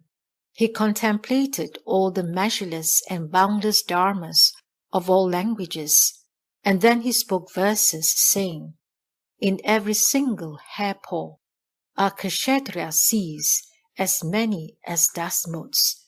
Within each a Tathagata is seated, replete with his Bodhisattva's assembly. In every single hairpore are measureless Kshetriya seas. The Buddha on his Bodhi throne pervades the Dharma realm. In every single hairpore are Buddhas as many as dust motes in Kshetriyas. Bodhisattvas assemblies circumambulate to speak of universal worthies conduct. The Buddha seated in one country pervades the realms of the 10 directions. Measureless clouds of Bodhisattvas have come and gathered here. Millions of Kshetriyas, numerous as dust motes, are the Bodhisattvas' seas of meritorious and virtue. They arise from these assemblies and pervade the realms of the 10 directions. They dwell in the universal worthies conduct and cause in the Dharma realm's ocean, universally manifesting all Kshetriyas, and equally enter all Buddha assemblies. Securely seated in all Kshetriyas, they listen to all Dharmas. Within every country, they cultivate such practices for millions of kalpas. What the Bodhisattvas cultivate are practices that universally brighten the Dharma sea. They enter the great sea of vows and dwell in the grounds of the Buddha states. They understand and arrive at universal worthies conduct and give rise to all Buddha Dharmas. Replete with the Buddha's sea of merit and virtue, they vastly manifest spiritual penetrations. Their bodies like clouds equal to dust motes pervade all Kshetriyas. They rain down the Dharma of sweet dew and enable beings to dwell in the Buddha's way. At that time, the world honored one, wishing to enable all Bodhisattvas to dwell securely in the Tathagata's lion sprint, vast great samadhi, emitted a great light from the white tuft between his eyebrows. The name of this light was universally illumining the gate of the Dharma realm of the 3 periods of time, and an ineffable array of lights as many as dust motes in Buddha Kshetriyas served as his retinue. They illumine Buddha lands in all the seas of worlds of the 10 directions. At that time, within the Jeta grove, the great assemblies of Bodhisattvas saw that within all Buddha Kshetriyas pervading the Dharma realm and the realm of emptiness, in every single dust mote, were Buddha lands as many as dust motes in all Buddha Kshetriyas. All of them were replete with various names, various forms, various purities, various dwelling places, various shapes and appearances. And in the midst of all these Buddha lands were great Bodhisattvas seated on lion thrones in their way places, accomplishing equal, proper enlightenment. Great assemblies of Bodhisattvas circumambulated them, and the worldly kings made offerings. Or perhaps they saw great assemblies to the measure of ineffable Buddha Kshetriyas emitting wonderful sounds, filling up the Dharma realm, and turning the proper Dharma wheel. Or perhaps they saw within heavenly palaces, dragon palaces, yaksha palaces, Gandharva palaces, Asura palaces, Garuda palaces, Kinara palaces, Mahoraga palaces, in the palaces of humans and non-humans, within villages, towns, hamlets, or capital cities. These Bodhisattvas manifesting various family names, various personal names, various bodies, various marks, various likes, and various compartments. They were entering various samadhis, manifesting various spiritual changes, or perhaps at times they themselves would use various languages and accents, or cause other Bodhisattvas within the various great assemblies to speak in various tongues and to proclaim various dharmas. In this way, all the great assemblies of Bodhisattvas beheld all the Buddha, thus come one's most profound samadhi and power of great spiritual penetrations, exhausting the Dharma realm and empty space in the east, west, south, north, the 4 intermediary directions, Above and below, in the seas of directions, they relied on living beings' thoughts and dwelt, beginning from the boundaries of the past up to the present, in all countries' bodies, in all of living beings' bodies, in all of the paths of emptiness, down to each and every hair tip of them were kshetras as numerous as dust motes, which have arisen from different karma and which dwelt, respectively. Within all of these way places were Bodhisattvas' assemblies, and in the same way they also saw the Buddha's spiritual powers, which are indestructible within the three periods of time, and which are indestructible within the worlds. In the living beings' minds, they manifested their images according to the heart's delights of all living beings. They emitted wonderful languages and sounds. They universally entered all assemblies and universally manifested before all beings. Their forms and marks were different, but their wisdom had no difference. According to their needs, they revealed and instructed them with Buddha Dharmas, teaching and transforming all living beings without ever resting.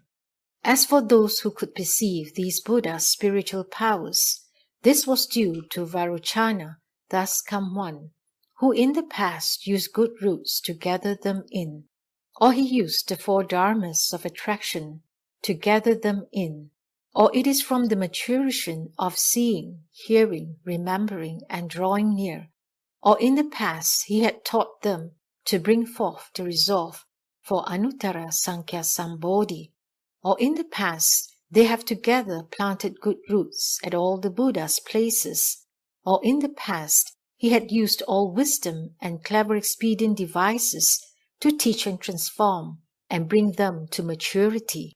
That is why they could enter all the thus come ones inconceivable, most profound samadhis, the great power of spiritual penetrations that exhaust the Dharma realm and the realm of emptiness, or enter the Dharma body, or enter the form body, or enter the conduct accomplished in the past, or enter the perfected paramitas, or enter all the grounds of bodhisattvas, or enter the power of accomplishing proper enlightenment, or enter the samadhi in which Buddhas dwell, and the non-discriminating great spiritual penetrations, or enter the thus come one's wisdom powers and fearlessness, or enter the Buddha sea of unobstructed eloquence.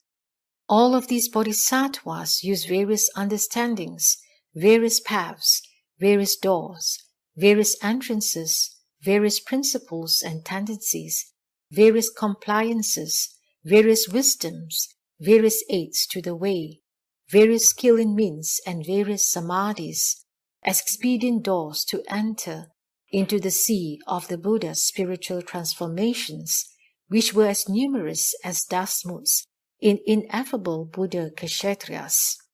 What is meant by the various samadhis? They are as follows: the samadhi of universally adorning the Dharma realm, the samadhi of universally illumining the unobstructed states in the three periods of time, the samadhi of the Dharma realm's non-discriminating wisdom light, the samadhi of entering the thus come one's unmoving state, the samadhi of universally illumining boundless empty space, the samadhi of entering the thus come one's powers, the samadhi of being adorned by the Buddha's fearlessness and courageous invigoration, the samadhi of the treasury of revolutions of all Dharma realms, the samadhi of being like the moon, universally manifesting all Dharma realms and making great proclamations with unobstructed sounds, the samadhi of the universally pure Dharma light, the samadhi of the banner of unobstructed called Dharma King, the samadhi of seeing the ocean-like assembly of Buddhas in all states, the samadhi of manifesting a body in all worlds, the samadhi of entering the state of the thus come one's non-discriminating body, the samadhi of the treasury of great compassion that revolves according to all wills, the samadhi of the realization that all dharmas are traceless, the samadhi of realizing the ultimate still extinction of all dharmas, the samadhi of knowing that nothing can be attained and yet transformationally and universally appearing in the world, the samadhi of universally entering all kshetriyas, the samadhi that adorns all the Buddha kshetriyas in accomplishment of proper enlightenment, the samadhi of contemplating the different marks and forms of all world hosts, the samadhi of contemplating all living beings' states without obstruction, the samadhi of giving rise to the mothers of all thus come ones, the samadhi of being able to cultivate and enter the pathways of merits and virtue of the ocean-like assemblies of Buddhas, the samadhi of being able to manifest spiritual transformations in every state, exhausting the boundaries of the future, the samadhi of entering the seas of all thus come one's former deeds, the samadhi of guarding and holding all the thus come one's seed nature to the ends of the boundaries of the future, the samadhi of using the decisive power of understanding to purify all Buddha kshetriyas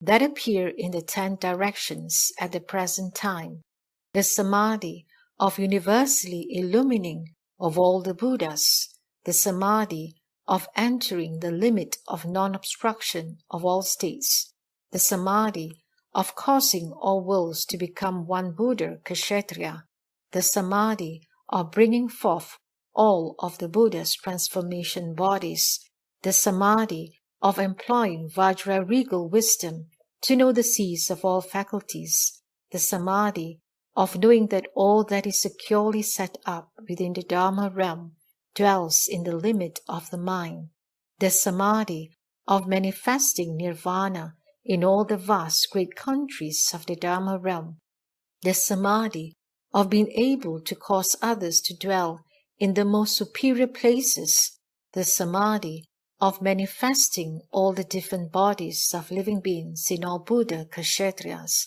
the samadhi of universally entering of all the Buddha's wisdom, the samadhi of knowing the nature and appearance of all dharmas, the samadhi of being able to, in one thought, universally know the dharmas of the 3 periods of time, the samadhi of in every thought universally manifesting the body of the Dharma realm, the samadhi of the lion's courageous wisdom that knows of the successive order of all Buddha's appearances in the world, the samadhi of perfecting the wisdom eye within all states of the Dharma realm, the samadhi of courageously tending toward the 10 powers, the samadhi of emitting the light of the perfection of all merit and virtue that universally illumines the world, the samadhi of the unmoving treasury, the samadhi of using all languages and sounds to propound and explain one Dharma,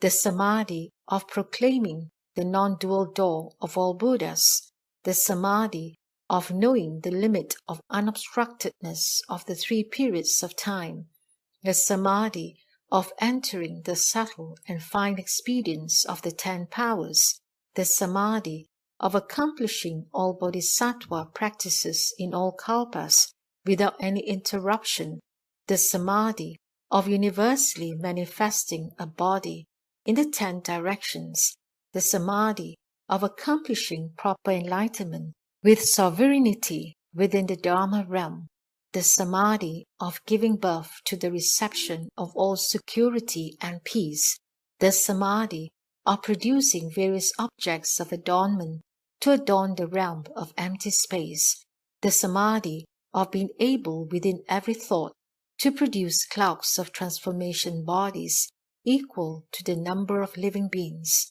the samadhi of moonlight in the clear sky of the thus come ones, the samadhi of always seeing the thus come ones dwelling within empty space, the samadhi of disclosing and revealing all of the Buddha's adornments, the samadhi of illumining and brightening all the lamps of the meaning of Dharma, the samadhi of the appearance of the banners of all Buddhas of the three periods of time, the samadhi of all Buddhas one secret treasury, the samadhi of bringing to the ultimate all that one does in every thought, the samadhi of the treasury of endless blessings and virtue, the samadhi of seeing the states of boundless Buddhas, the samadhi of firmly dwelling in all dharmas, the samadhi of manifesting all thus come one's transformations and causing beings to know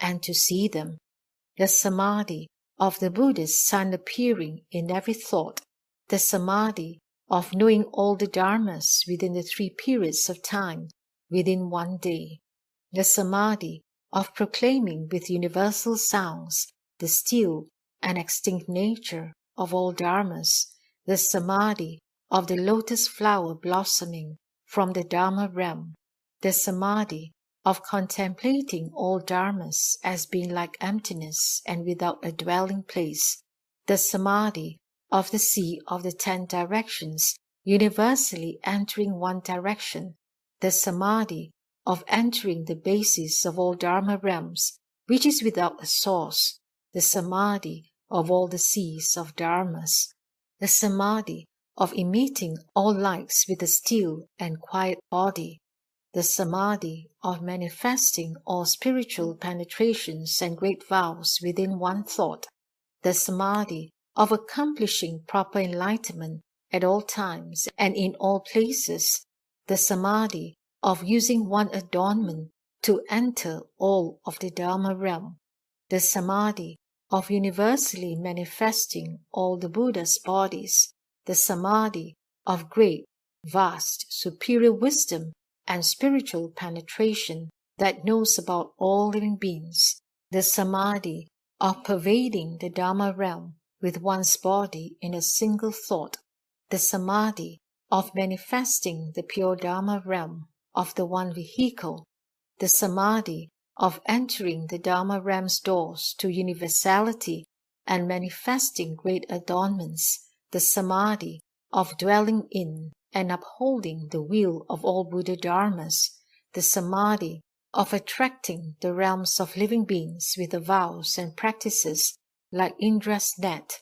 the samadhi of discriminating all entrance into the world, the samadhi of easy and comfortable traveling while seated in the lotus flower, the samadhi of wisdom and spiritual penetrations to know about all living beings' various differences, the samadhi of causing one's body to appear before all living beings, the samadhi of knowing the seas of words and languages of all living beings' different sounds, the samadhi of wisdom and spiritual penetrations to know all living beings' differences, the samadhi of the treasury of level and equal great compassion, the samadhi of all Buddhists entering the thus come one's limit, the samadhi of the lion's sprint to contemplate all the thus come one's places of liberation. The Bodhisattvas, with the above ineffable samadhis numerous as the dust-motes in Buddha Kshetriyas, enter the spiritual transformation seas of Vairochana, thus come one, which in every thought are filled with all the samadhis of the Dharma realm. All these Bodhisattvas are replete with great wisdom and spiritual penetrations. They are bright, sharp, and at ease. They dwell on the different grounds, and with their vast great wisdom, they universally contemplate all things. Born from the seed nature of all wisdom, the wisdom of all wisdoms constantly appears before them. They have attained the pure wisdom eye that parts from the cataract of stupidity and act as subduing masters for all living beings. They dwell in the Buddha's equality and towards all dharmas have no discrimination. They understand states and know that all the nature of the world is still and extinct. without a place of reliance. They universally travel to all Buddhist countries and yet are without attachments. They can contemplate all dharmas and yet are without dwelling. They pervasively enter the palaces of all wonderful dharmas and yet are without coming. They teach, transform, and subdue all in the world, universally manifesting a calm and safe place for living beings. The liberation of wisdom is their practice. Forever they dwell in their wisdom bodies, apart from the limit of greed. They transcend the seas of existence and instruct about the limit of reality. Their wisdom light is perfected. They universally see all dharmas and dwell in samadhi, firm and unmoving. Towards all living beings, they constantly bring forth great compassion. They know that all dharma doors are like illusions, that all living beings are like dreams, that all thus come ones are like reflections, that all sounds are like echoes, that all dharmas are like transformations. They can well accumulate superior practices and vows. Their wisdom is perfected, pure, and skillful. Their minds are still and quiet, adept at entering all states of dharani. They are replete with the power of samadhi and are courageous and dauntless. They have obtained the wisdom eye and dwell in the limit of the Dharma realm. They arrive at the place of attaining nothing with regard to all dharmas. They cultivate and practice the boundless great sea of wisdom. They arrive at the paramita of wisdom, the ultimate other shore, and are gathered in and maintained by prajna paramita. With the paramita of spiritual penetrations, they universally enter the world. Relying upon the paramita of samadhi, they obtain ease and comfort of mind. With non-inverted wisdom, they know all meanings. With skillful wisdom of discrimination, they disclose and instruct about the Dharma treasury. With a wisdom that makes things apparent and easy to understand, they teach and explain about writings and languages. With great vow power, they proclaim the Dharma without end. With fearless great lion's roar, they constantly delight in contemplating dharmas which are without a place of reliance. With a pure eye of dharma, they universally contemplate all things. With the moon of pure wisdom, they illumine the formation and destruction of the world. With wisdom light, they illumine the reality principle. Their blessings, virtue, and wisdom, like a Vajra mountain, which all analogies fail to describe. They well contemplate all dharmas. Their wisdom roots increase and grow. They are courageous and vigorous, smashing the demonic hosts. With measureless wisdom, their awesome light is blazing. Their bodies transcend all worlds. They obtain the unobstructed wisdom of all dharmas. They can well enlighten too and understand the limit which has an end and which is endless. They dwell in the universal limit and they enter the reality limit. The contemplative wisdom, which is without a mark, constantly appears before them. With clever expedient devices, they accomplish all bodhisattva practices. With non-dual wisdom, they know all states. They universally see all the destinies of all worlds. They pervasively travel to all Buddha lands. Their wisdom lamp is perfected. With regard to all dharmas, they are free from darkness or obstruction. They emit the pure light of Dharma, which illumines the realms of the 10 directions. For the sake of the world, they serve as true fields of blessings. Upon either seeing or hearing of them, their wishes will be fulfilled. Their blessings and virtue are lofty and great, transcending all in the world. They are courageous and fearless. They smash all external ways. They proclaim subtle and marvelous sounds, which pervade all kshetriyas. Universally seeing all Buddhas, their minds are without satiation. With regard to the Buddhist Dharma body, they have attained self-mastery, and according to those who should be transformed, they will manifest a body. With one body, they can fill up all Buddha kshetras. They have attained comfortable, pure spiritual penetrations, and riding the great wisdom boat, their travel is unobstructed. Their wisdom is perfected, pervading the Dharma realm. This is like the rising sun, which pervasively illumines the world. According to the thoughts of living beings, they manifest their form. They know of all the living beings' root nature, their desires and delights, and enter the state of non-contention of all dharmas. They know that the nature of all dharmas is not produced, and does not arise, and cause the small and the great to mutually enter each other with ease. They decisively understand the Buddha's ground and its profound tendencies. With endless phrases, they proclaim the profound meaning, and within each phrase they proclaim all of the C's of sutras. They obtain the great wisdom dharani body, and whatever they receive and uphold, they will never forget. In one thought, they can recollect the events of measureless kalpas. They possess the wisdom to be aware in a single thought of all living beings throughout the three realms of time. They perpetually use all the doors of dharani to proclaim the boundless seas of all Buddha dharmas, constantly turning the non-retreating pure dharma wheel and causing all living beings to bring forth wisdom. They obtain the Buddha states, his wisdom light, and enter the profound samadhi of good views. They enter the unobstructed light of all dharmas. With regard to all dharmas, they have a supreme wisdom and sovereignty. With regard to all states, they are pure and adorned. They universally enter all the Dharma realms of the 10 directions, and regardless of the direction and place, there is none which they do not reach.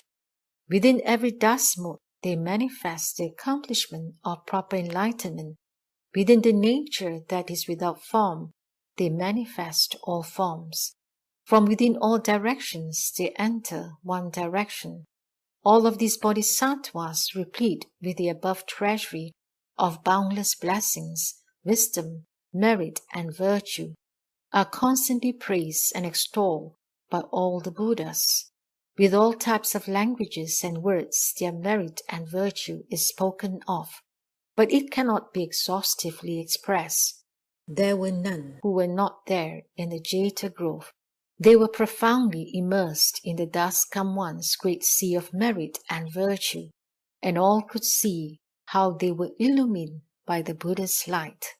At that time, the Bodhisattvas all obtained the inconceivable light of proper Dharma, and their hearts were greatly joyous, each of them from their own bodies and from the objects of adornments on their towering pavilions, and with the lion thrones on which they were seated, and from everything that pervaded the Jeta grove, transformationally made appear great clouds of adornments that fill up all the Dharma realms in the 10 directions.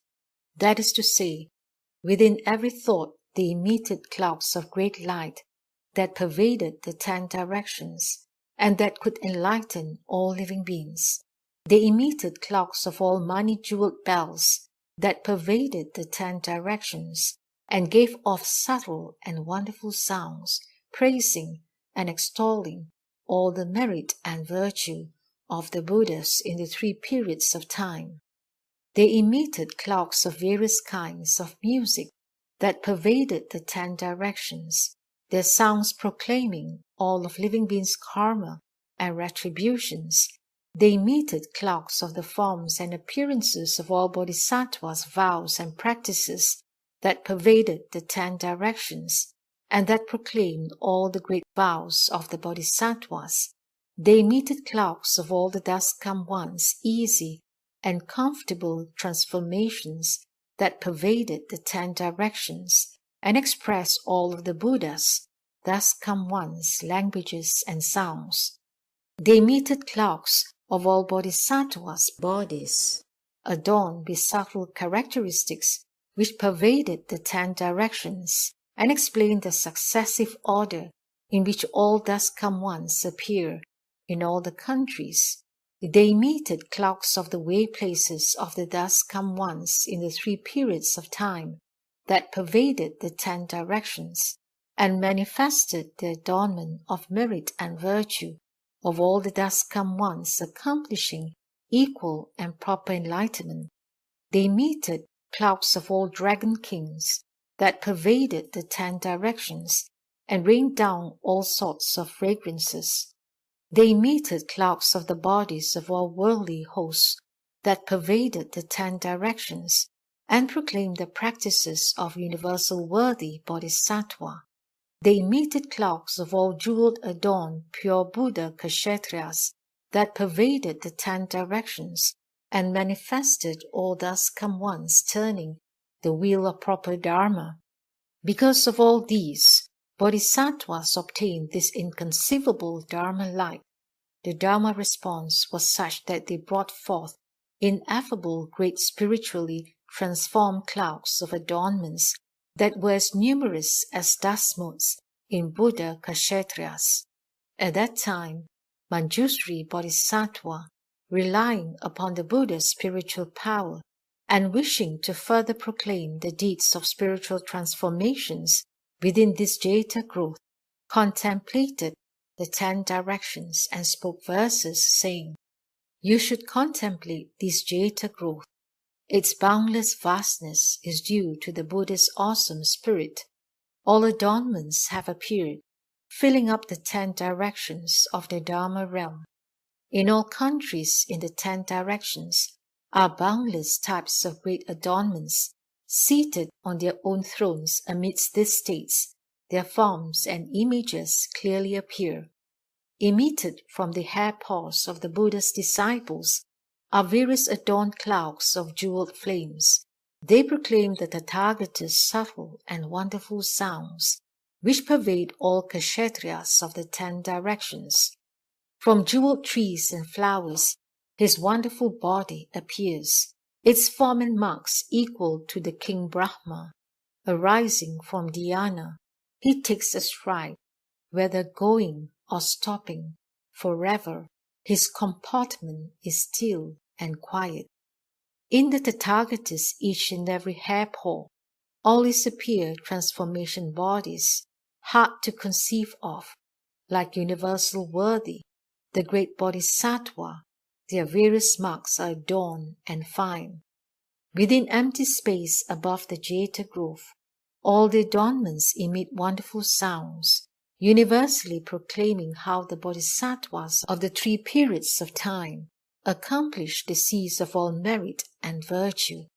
The jeweled trees in the Jeta grove also emit measureless wonderful sounds, which speak of the multitudes, various karmic seeds and differences. All the states within this grove manifest the Tathagatas of the 3 periods of time, each of them endowed with great spiritual powers that were as numerous as dust motes in the 10 directions Kshetra seas. Countries in all the 10 directions, to the number of dust motes within the Kshetra seas, all enter the Tathagata's hair paws. Their successive adornments appear and are seen. Buddhas appear in these adornments, their number equal to beings that pervade the world. Each and every one gives off great radiance and transforms the multitudes according to their likings. Fragrant flames, flowers, and jeweled treasuries all adorn supreme and wonderful clouds, none of which is not vast and great, equal to empty space, pervade the countries in the 10 directions. All the Buddhas of the 10 directions and 3 periods of time, and the adorned and wonderful way places, amid these states at the garden, appear one and all, their forms clearly manifest. All of universal worthies and the Buddha's disciples have adorned Kshetriyas for hundreds and thousands of kalpa seas, their number boundless, equal to all living beings, none of which is not seen within this garden. At that time, all the Bodhisattvas, upon being illuminated by the brightness of the Buddhist samadhi, immediately entered the above samadhis. Each of them attained doors of great compassion, equal to number of dasmots in ineffable Buddha Kshatriyas, to benefit and delight all living beings. From every hair pore on their bodies they emitted brightness equal to dasmots in ineffable Buddha Kshatriyas. Each of these lights could transformationally manifest Bodhisattvas equal to dasmots in ineffable Buddha Kshatriyas. Their bodies, shapes, and appearances were like world hosts. They universally appeared before all living beings, and circumambulated and pervaded the Dharma realm of the 10 directions. With various expedients they taught and transformed, tamed and subdued them.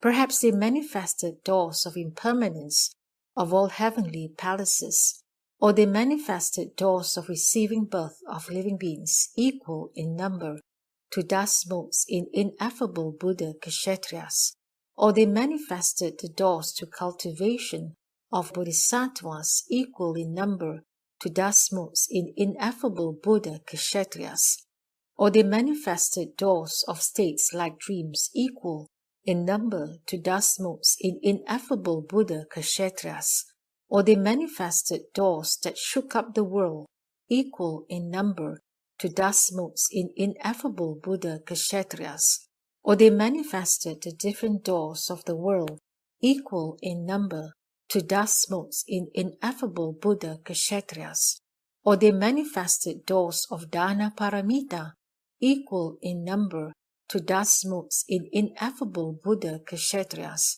or they manifested doors of Sila Paramita equal in number to dasmots in ineffable Buddha Kshatriyas, where all thus come once cultivated, all merit and virtue, and the various ascetic practices, or they manifested doors of Kanti Paramita equal in number to dasmots in ineffable Buddha Kshatriyas, where their limbs were cut off and severed, or they manifested doors of diligently cultivating Virya Paramita equal in number to dasmots in ineffable Buddha Kshatriyas, or they manifested doors of all Bodhisattvas cultivating the samadhis, dhyanas, and liberations, or they manifested doors of the brightness of wisdom at the perfection of the Buddha way, equal in number to dasmots in ineffable Buddha Kshatriyas,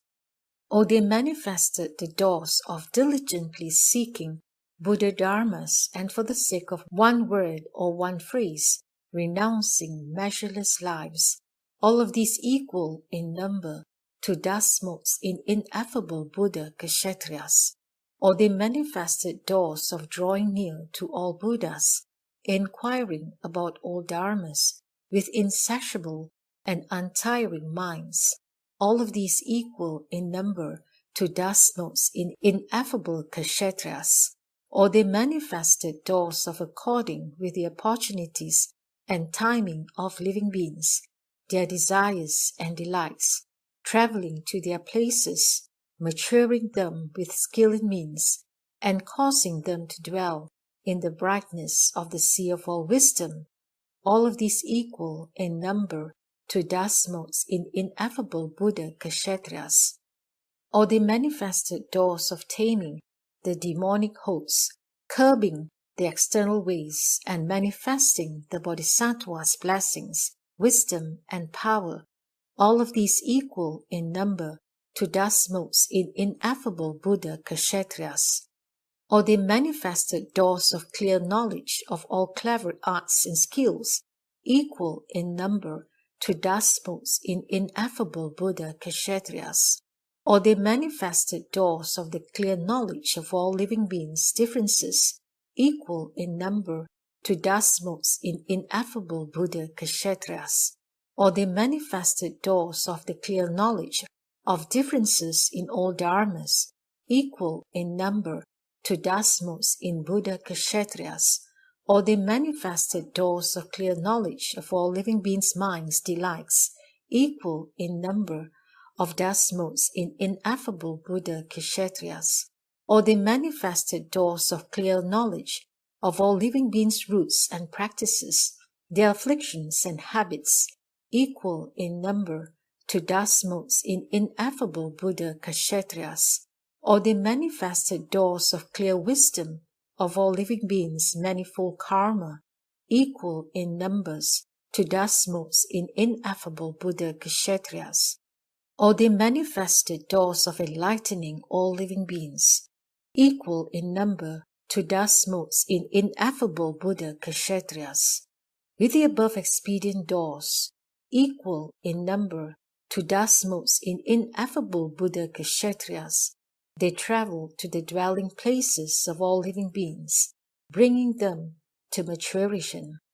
That is to say, perhaps they dwelt in heavenly palaces, or dwelt in dragon palaces, or dwelt in yaksha palaces, or dwelt in the places of Gandharvas, Asuras, Garudas, Kinnaras, Mahoragas, or they dwelt in the royal palaces of Brahmas, or dwelt in the royal palaces of humans, or dwelt in the royal palaces of King Yama, or dwelt in the locations of the animals, hungry ghosts, and the hells. With level great compassion, level great vows, level wisdom, level expedience, they gathered in all living beings. Perhaps they were those who, upon seeing them, became tamed and subdued, or those who upon hearing them became tamed and subdued, or those who upon recollecting them became tamed and subdued, or those who upon hearing their voices became tamed and subdued, or those who upon hearing their titles became tamed and subdued, or those who upon seeing their perfect light became tamed and subdued, or those who upon seeing their net of brightness became tamed and subdued. Thus, according to all living beings' heart's delight, they travel to their locations and cause them to obtain benefit. Disciples of the Buddha, all the Bodhisattvas within this Jeta grove, for the sake of maturing all living beings, sometimes appeared as dwelling in all sorts of adorned palaces, or sometimes appeared as dwelling in their own pavilions, seated on their jeweled lion thrones, circumambulated by the assemblies of the way place, pervading the 10 directions, so that they could be seen by all, and yet they had not left the Tathagata's place at the Jeta growth. Disciples of the Buddha, these bodhisattvas sometimes manifested clouds of measureless transformation bodies, or sometimes appeared as solitary persons without any companion.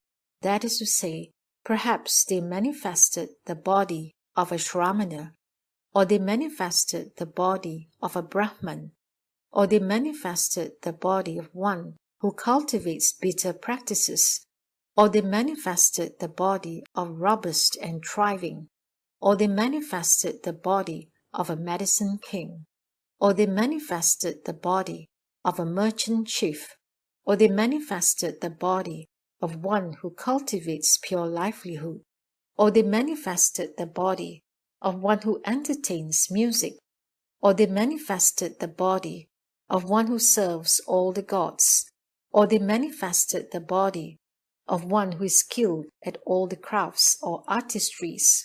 They travel to all villages, hamlets, cities, provinces, capital cities, and places of gathering, and according to the propensities of all living beings, with various shapes and compartments, various sounds, various discourses and theories, and various dwelling places within all worlds, like Indra's net, they practice the bodhisattva conduct.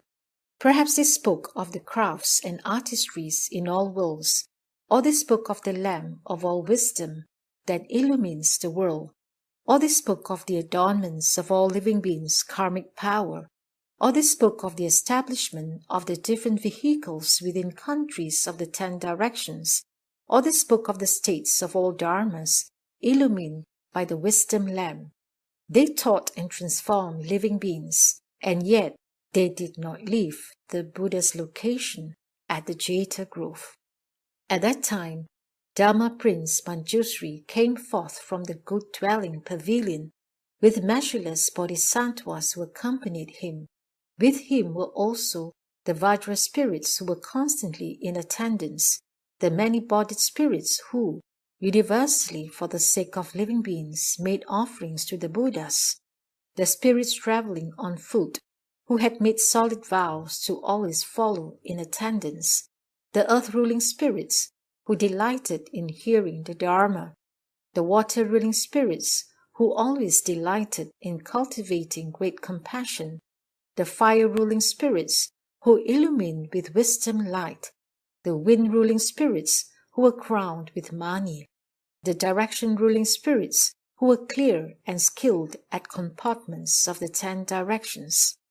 Also, there were night-ruling spirits who were especially diligent in destroying ignorance and darkness, the day-ruling spirits who single-mindedly revealed the Buddha's sun without the slightest laxness, the emptiness-ruling spirits who adorned the Dharma realm and all of empty space, the ocean-ruling spirits who universally saved living beings from the seas of all existences, the mountain-ruling spirits who always diligently amassed all good roots that aid the path and tend toward all wisdom, and who were lofty and great like mountains, the fortress-ruling spirits who always diligently guarded and protected the fortress of the Bodhi mind of all living beings, all the great dragon kings who always diligently protected the unsurpassed Dharma city, the wisdom of all wisdom, the Yaksha kings who constantly guarded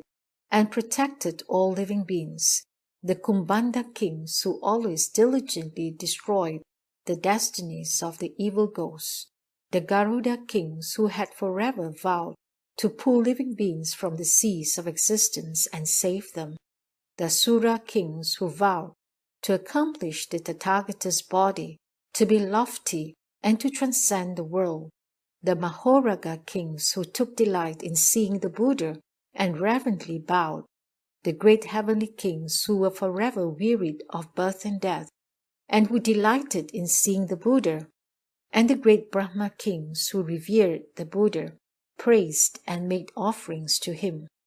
Manjushri and all the above great Bodhisattva assemblies, who were adorned with merit and virtue, came from their own dwelling places and arrived at the Buddha's place.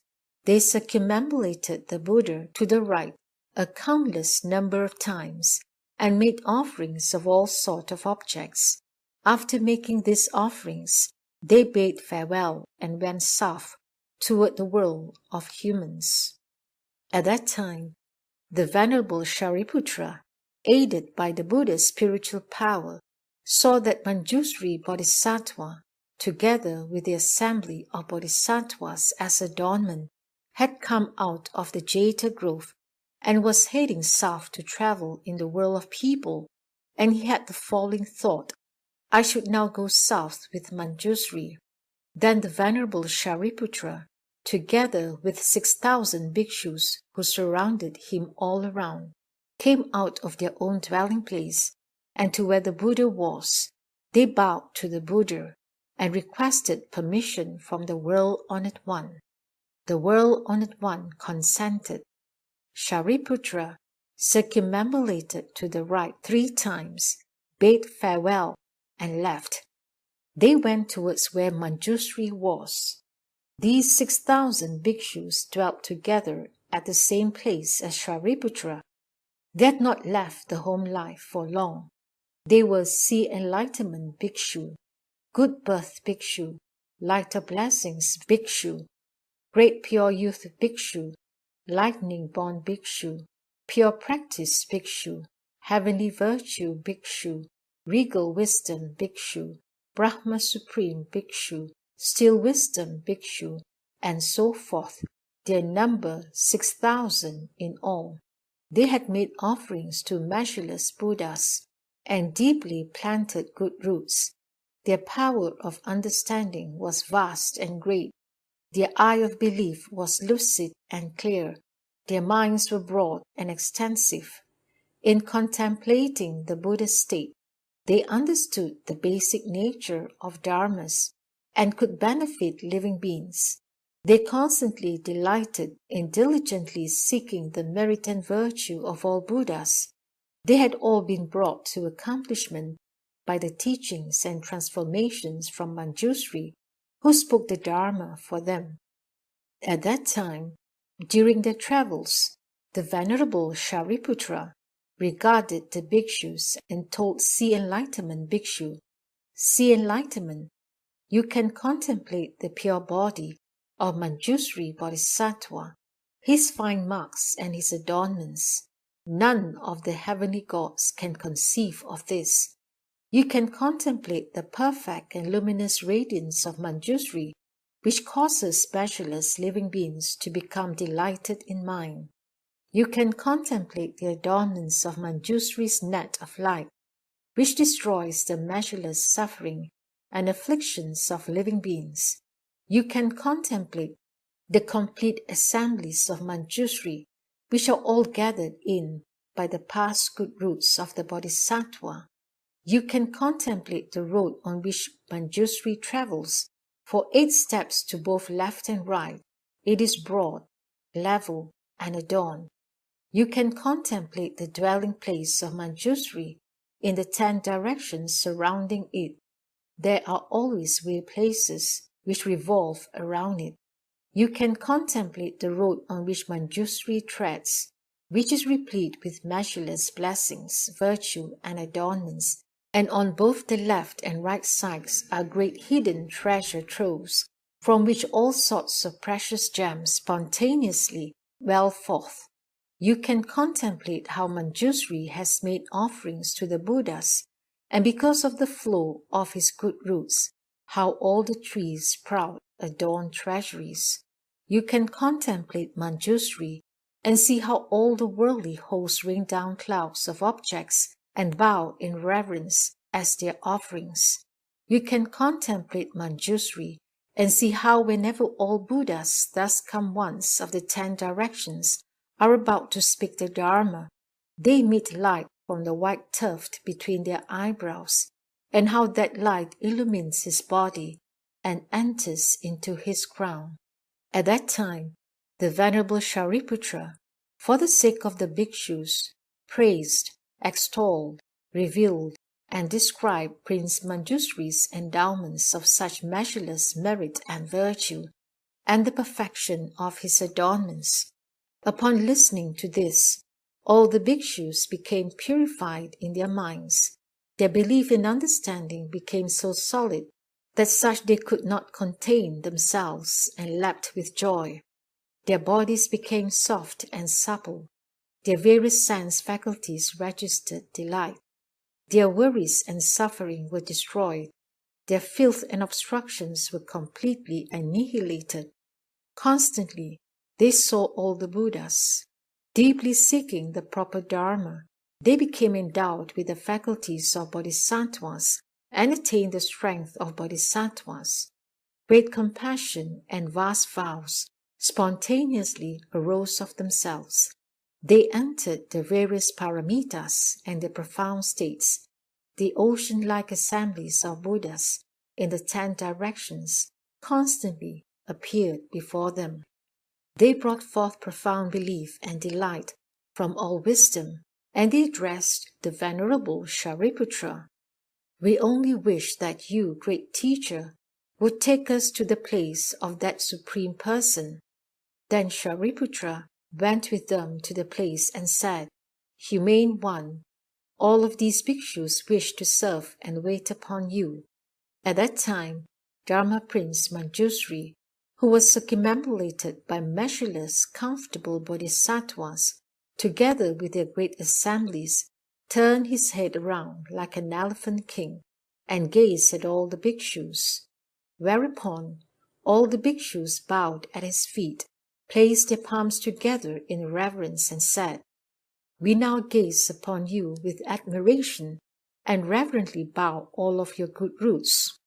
We only hope that you, Humane One Manjushri, and our Acharya, Shariputra, and the world-honored one, Shakyamuni Buddha, will help us to be certified to such a form body as the Humane One possesses, such a voice, such fine characteristics, and such self-mastery. We wish to be completely endowed with all of them." At that time, Manjushri Bodhisattva told all the bhikshus, "Bhikshus, if they are good men and good women who can accomplish 10 types of dharmas that tend toward the great vehicle, they can quickly enter the ground of the thus come one. How much more the grounds of the Bodhisattvas? What are the 10?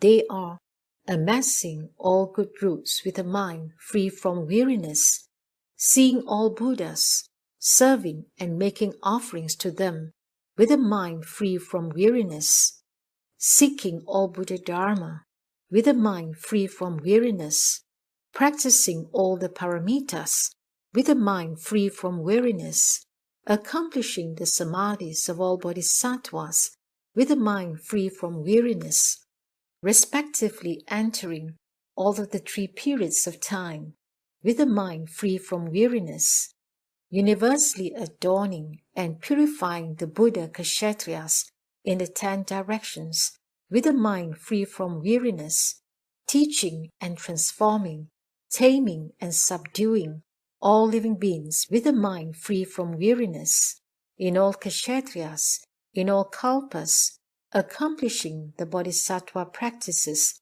with a mind free from weariness, for the sake of bringing one living being to accomplishment, practicing paramitas to the number of dasmodes in all Buddha Kshatriyas, and accomplishing the Tathagata's 10 powers in such a way to respectively bring into maturity all the realms of living beings, all of these with a mind free from weariness. Bhikshus, if they are good men or good women who can accomplish deep faith, bringing forth these 10 types of tireless mind, they can develop and nurture all the good roots, renounce and abandon birth and death in all the destinies, and transcend the mundane nature of all the worlds. They will not fall to the grounds of the sound hearers and Pachika Buddhas. They will be born in all the thus come one's households. They will be replete with the vows of all Bodhisattvas. They will cultivate all Bodhisattva conducts. They will attain the thus come one's powers, smash and subdue the demon hosts and those of external ways. They can also destroy afflictions, enter the grounds of the Bodhisattva, and draw near to the ground of the thus come one. At that time, all the bhikshus, upon hearing this Dharma, obtained a samadhi called unobstructed eye. They could perceive the states of all Buddhas. They could see measureless and boundless Buddhas, thus come ones, of all worlds in the 10 directions, and their way places and assemblies. They could also see living beings in all the different destinies within these worlds in the 10 directions. They could also see all the differences in these worlds, and also see all the dasmodes in these worlds, and also see the palaces in which the living beings of these worlds dwelt, which were adorned with various jewels. They could also hear all the Buddhas thus come ones using various languages and sounds to proclaim all the Dharma, and could understand all of the words, diction, teaching, and explanations. They could also contemplate the faculties and heart's desires of all living beings within these worlds. They could also recollect the 10 former and subsequent lives of all living beings within these worlds. They could also recollect the past and future events of these worlds within 10 kalpas. They could also recollect the events of 10 former lives of all Tathagatas, the 10 accomplishments of proper enlightenment, the 10 turnings of the Dharma wheel, the 10 types of spiritual penetrations, the 10 types of proclaiming the Dharma, the 10 types of teaching and exhortation, and the 10 types of eloquences. And they also immediately accomplished the 10,000 Bodhi minds, the 10,000 samadhis, and the 10,000 paramitas. All of them were purified. They attained the great perfect wisdom light. They attained the Bodhisattvas' 10 spiritual penetrations. They became gentle, supple, subtle, and wonderful. They dwelt in the solid, unmoving Bodhisattva mind. At that time, Manjushri told all the bhikshus they should dwell in universal worthies conduct. Upon dwelling in universal worthies conduct, they should enter the sea of great vows. Upon entering the sea of great vows, they should accomplish the sea of great vows. Upon accomplishing the sea of great vows, their minds would be purified. Upon purifying their minds, their bodies would be purified. Upon purifying their bodies would become light and at ease. Upon attaining bodies that were light and at ease, they would attain great spiritual penetrations and not retreat. Upon attaining these spiritual penetrations, they would never leave from the feet of Manjushri. And pervading the Buddha places in the 10 directions, they would manifest their bodies and completely accomplish all Buddha Dharmas. At that time, Manjushri Bodhisattva, upon exhorting all the bhikshus to bring forth the resolve for Anuttara Sankhya Sambodhi, then he gradually went south into the realm of people. He went to the east of the city of blessings to dwell in the dawn banner Sala growth. This was a place where all Buddhists of the past had lived, taught, and transformed living beings. They went to the great stupa, which is a place where the world on it once had cultivated the Bodhisattva practices in the past, and were able to renounce measureless things that were difficult to renounce. For this reason, this growth was universally renowned throughout measureless Buddha Kshetriyas. This place constantly was blessed with the offerings of the gods, dragons, yakshas, gandharvas, asuras, garudas, kinnaras, mahoragas, humans and non-humans. After Manjushri and his retinue had reached this place, he immediately proclaimed the Sutra of universally illumining the Dharma realm, with hundreds of myriad of millions of nayutas of sutras as his retinue. Upon speaking this sutra, measureless hundreds of thousands of millions of dragons came out of the great sea to this palace. Upon listening to this Dharma, they became thoroughly tired of the destiny of dragons. Single-mindedly seeking the Buddha path, they all renounced their dragon bodies and were reborn among gods and humans. 10,000 dragons became irreversible from Anuttara Sankhya Sambodhi. Again they were measureless and numberless living beings who were tamed and subdued through the 3 vehicles. At that time, among the inhabitants of the city of blessings who heard the Dharma Prince Manjushri was in the adorned banner Sala growth at the great stupa, and measureless great multitudes streamed from the city to go to this place. At that time, there was an upasaka by the name of Great Knowledge, together with a retinue of 500 upasakas. Their names were Sudatta Upasaka, Vasudatta Upasaka, Light of Blessings and Virtue Upasaka, Renowned Upasaka, Renowned Forgiving Upasaka, Moon Virtue Upasaka, Good Wisdom Upasaka, Great Wisdom Upasaka, Worthy Great Wisdom Upasaka, Worthy Protector Upasaka, Worthy Supreme Upasaka, and so forth. All of these 500 upasakas came to the place of Dharma Prince Manjushri, made obeisance at his feet, circumambulated to the right 3 times, withdrew and sat to one side. Also, There were 500 upasikas, such as Great Wisdom Upasika, Good Light Upasika, Wonderful Body Upasika, Delightful Body Upasika, Worthy Upasika, Worthy Virtue Upasika, Worthy Light Upasika, Banner Light Upasika, Virtue Light Upasika, Good Eyes Upasika, and so forth. All of these 500 upasikas came to the place of Dharma Prince Manjushri, made obeisance at his feet, circumambulated to the right 3 times, withdrew, and sat to one side. Also, there were 500 youths, such as the youth good wealth, the youth good practice, the youth good precepts, the youth good comportment, the youth good courage, the youth good consideration, the youth good wisdom, the youth good enlightenment, the youth good eyes, the youth good arms, the youth good light, and so forth.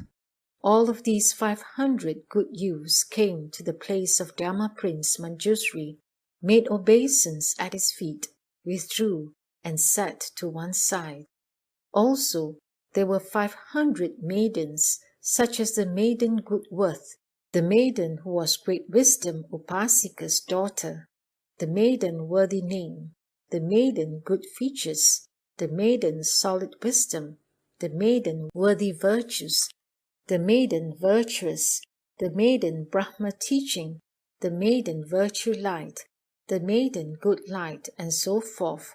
All of these 500 maidens came to the place of Dharma Prince Manjushri, made obeisance at his feet, circumambulated to the right 3 times, withdrew, and sat to one side. At that time, Dharma Prince Manjushri, knowing that the inhabitants of the city of blessings had come and gathered, accorded with their heart's delight, and manifested a body of sovereignty. His awesome light was dazzling and grand, and outshone all the great assembly. With easy and comfortable great kindness, he caused them to be pure and cool. With easy and comfortable great compassion, he brought forth the mind to speak the Dharma. With easy and comfortable wisdom, he perceived their heart's delights, and with a vast great eloquence, he was about to proclaim the Dharma for them. At that time, he contemplated good wealth for the causes and conditions by which he came to have this name. He perceived that when this youth had entered the womb, within his household there spontaneously appeared a towering pavilion of the 7 jewels. Beneath this towering pavilion were 7 hidden treasures. Right above the treasuries, the ground broke open by itself, and 7 jeweled tusks burst forth. They were of gold, silver, lapis lazuli, crystal, true pearls, mother of pearl, and carnelian. The youth good wealth dwelt in the womb for 10 months and was born.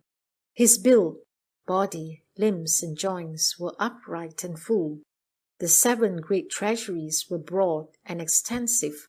Above and below each of them was 7 full arms' length, and they welled from the ground, their light luminous and dazzling.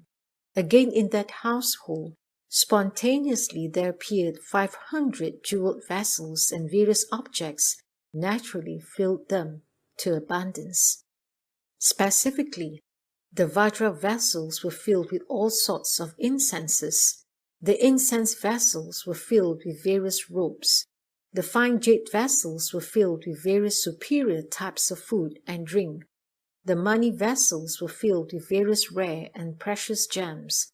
The gold vessels were filled with silver. The silver vessels were filled with gold. The gold and silver vessels were filled with Vaidurya. The money-studded crystal vessels were filled with mother of pearl. The mother of pearl vessels were filled with crystals. The carnelian vessels were filled with true pearls. The true pearl vessels were filled with carnelian. The fire money vessels were filled with water monies. The water monies were filled with fire monies.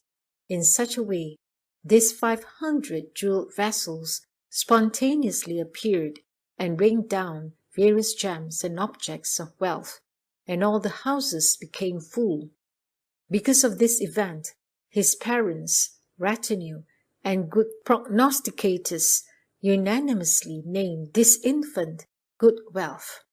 Also, he perceived that this youth had made offerings to Buddhists of the past, that he deeply planted the good roots, that his belief and understanding were vast and great, that he always delighted in drawing near to good knowing advisers, that his body, speech and mind karmas were devoid of flaws, that he made no mistakes, he purified the Bodhisattva way, sought all wisdom, and was accomplished as a vessel of the Buddha Dharma. He saw that his mind was pure like the empty space, that he made transferences to Bodhi and was without obstruction. At that time, Manjushri Bodhisattva, having contemplated the youth's good wealth in this way, gently instructed him, using analogies, and spoke all Buddha Dharmas for him. That is, he spoke the Dharma of all Buddhas gathering. He spoke the Dharma of all Buddhas continuity. He spoke the Dharma of all Buddhas successiveness. He spoke the Dharma of all the Buddhas pure assemblies. He spoke the Dharma of all Buddhas Dharma wheels that transform and guide. He spoke the Dharma of the fine characteristics of all Buddhas form bodies. He spoke the Dharma of all Buddhas Dharma bodies. He spoke the Dharma of all Buddhas illuminating light. He spoke the Dharma of all Buddhas level of non-duality. At that time, Dharma Prince Manjushri, upon speaking these dharmas for the youth good wealth and the great assembly, again earnestly exhorted them with analogies. He caused them to be joyous and to bring forth the resolve for Anuttara Sankhya Sambodhi. He also caused them to recollect their past good roots. Having done this right at that very place, he further spoke the Dharma for living beings according to their potentials, and then he took his leave.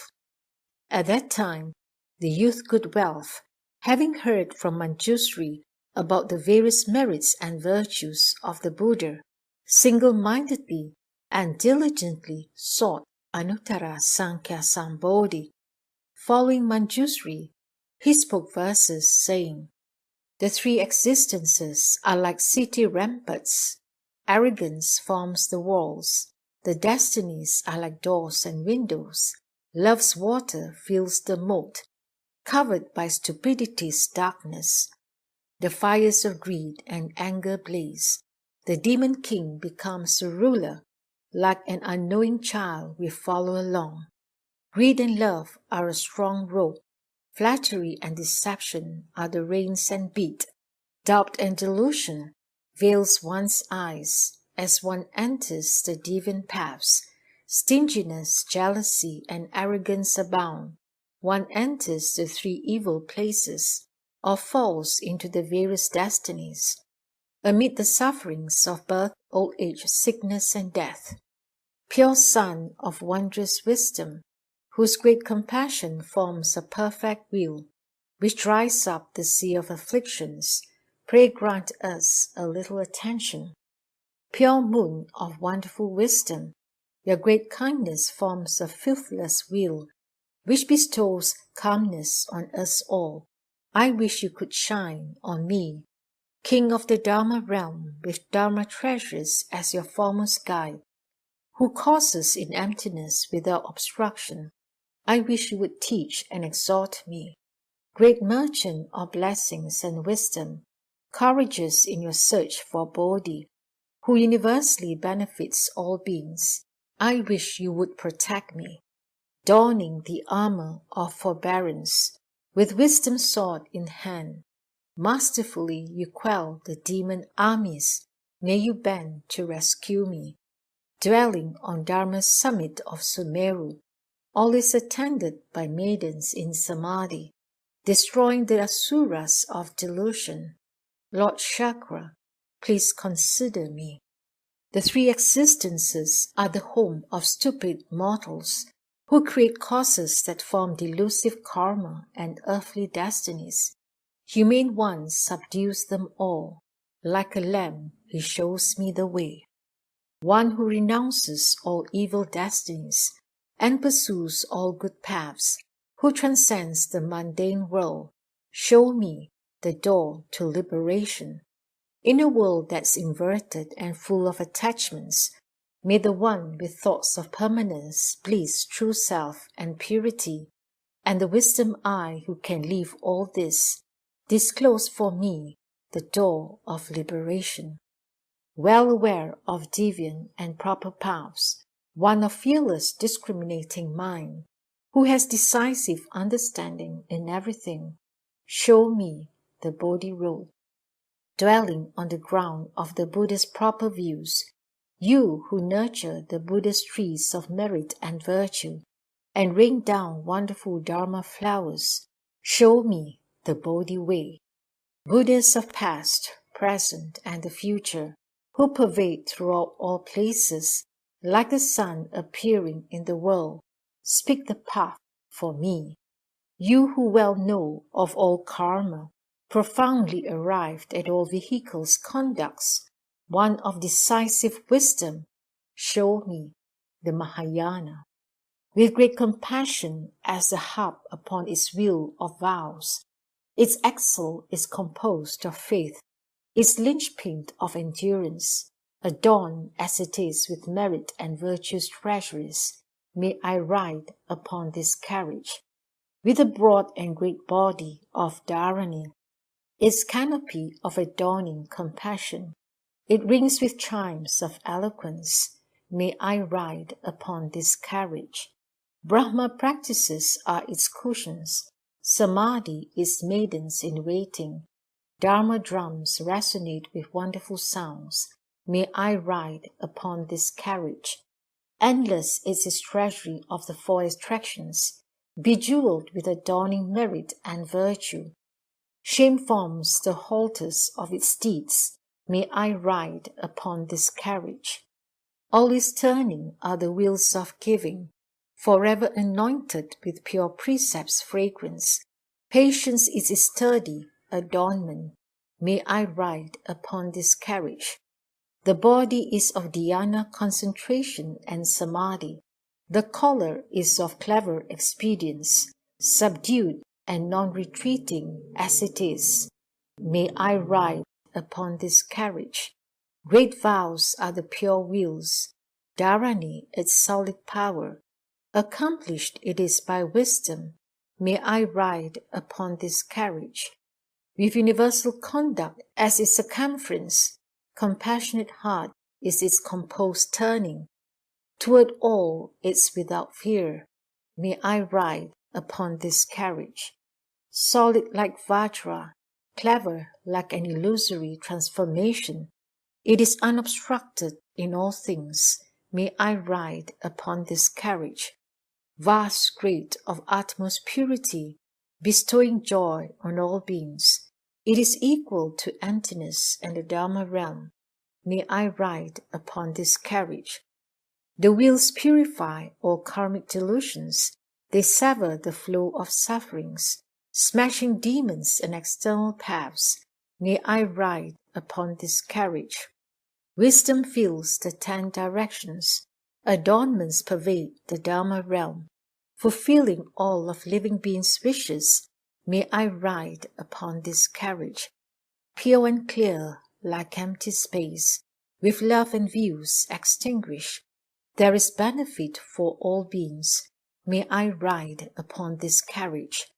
Swift practice of vow power, calm dwelling of a concentrated mind, universally transports all sensations. May I ride upon this carriage.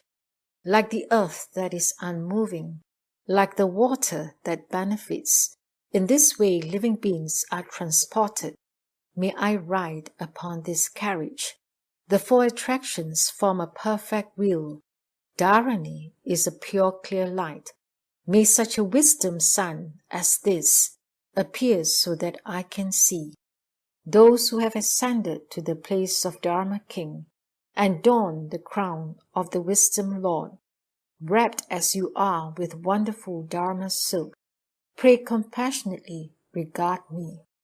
At that time, Manjushri Bodhisattva turned around like an elephant king to regard the youth good wealth and said, good indeed, good young man.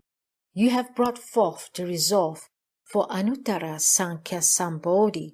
Moreover, you wish to draw near to all good knowing advisers to inquire about the practices of a bodhisattva and the cultivation of the bodhisattva path.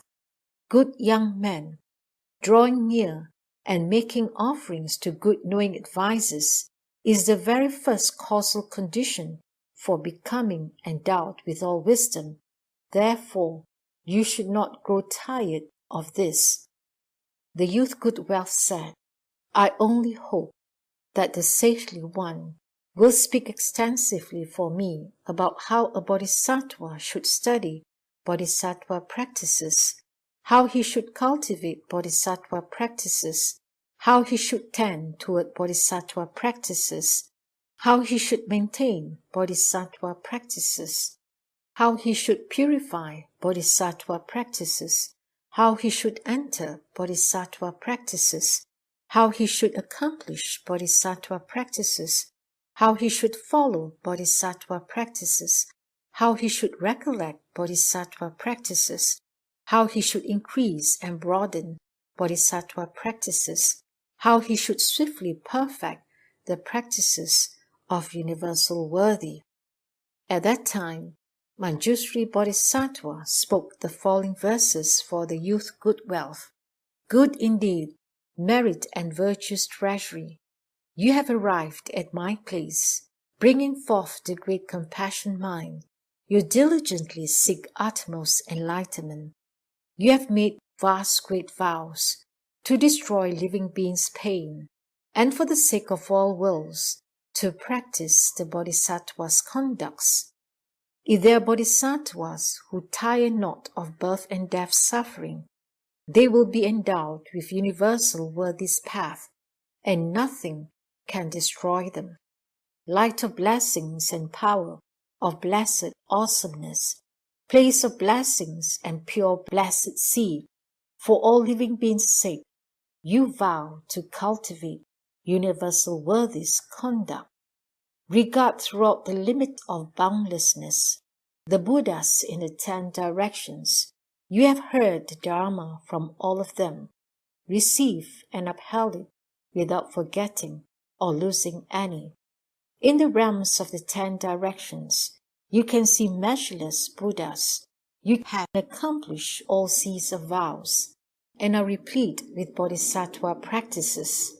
If one enters the sea of experience, dwells securely in Buddha's Bodhi, and follows and studies with guiding teachers, one can accomplish all wisdom, pervading through all kalpas, equal to the dust motes in all lands.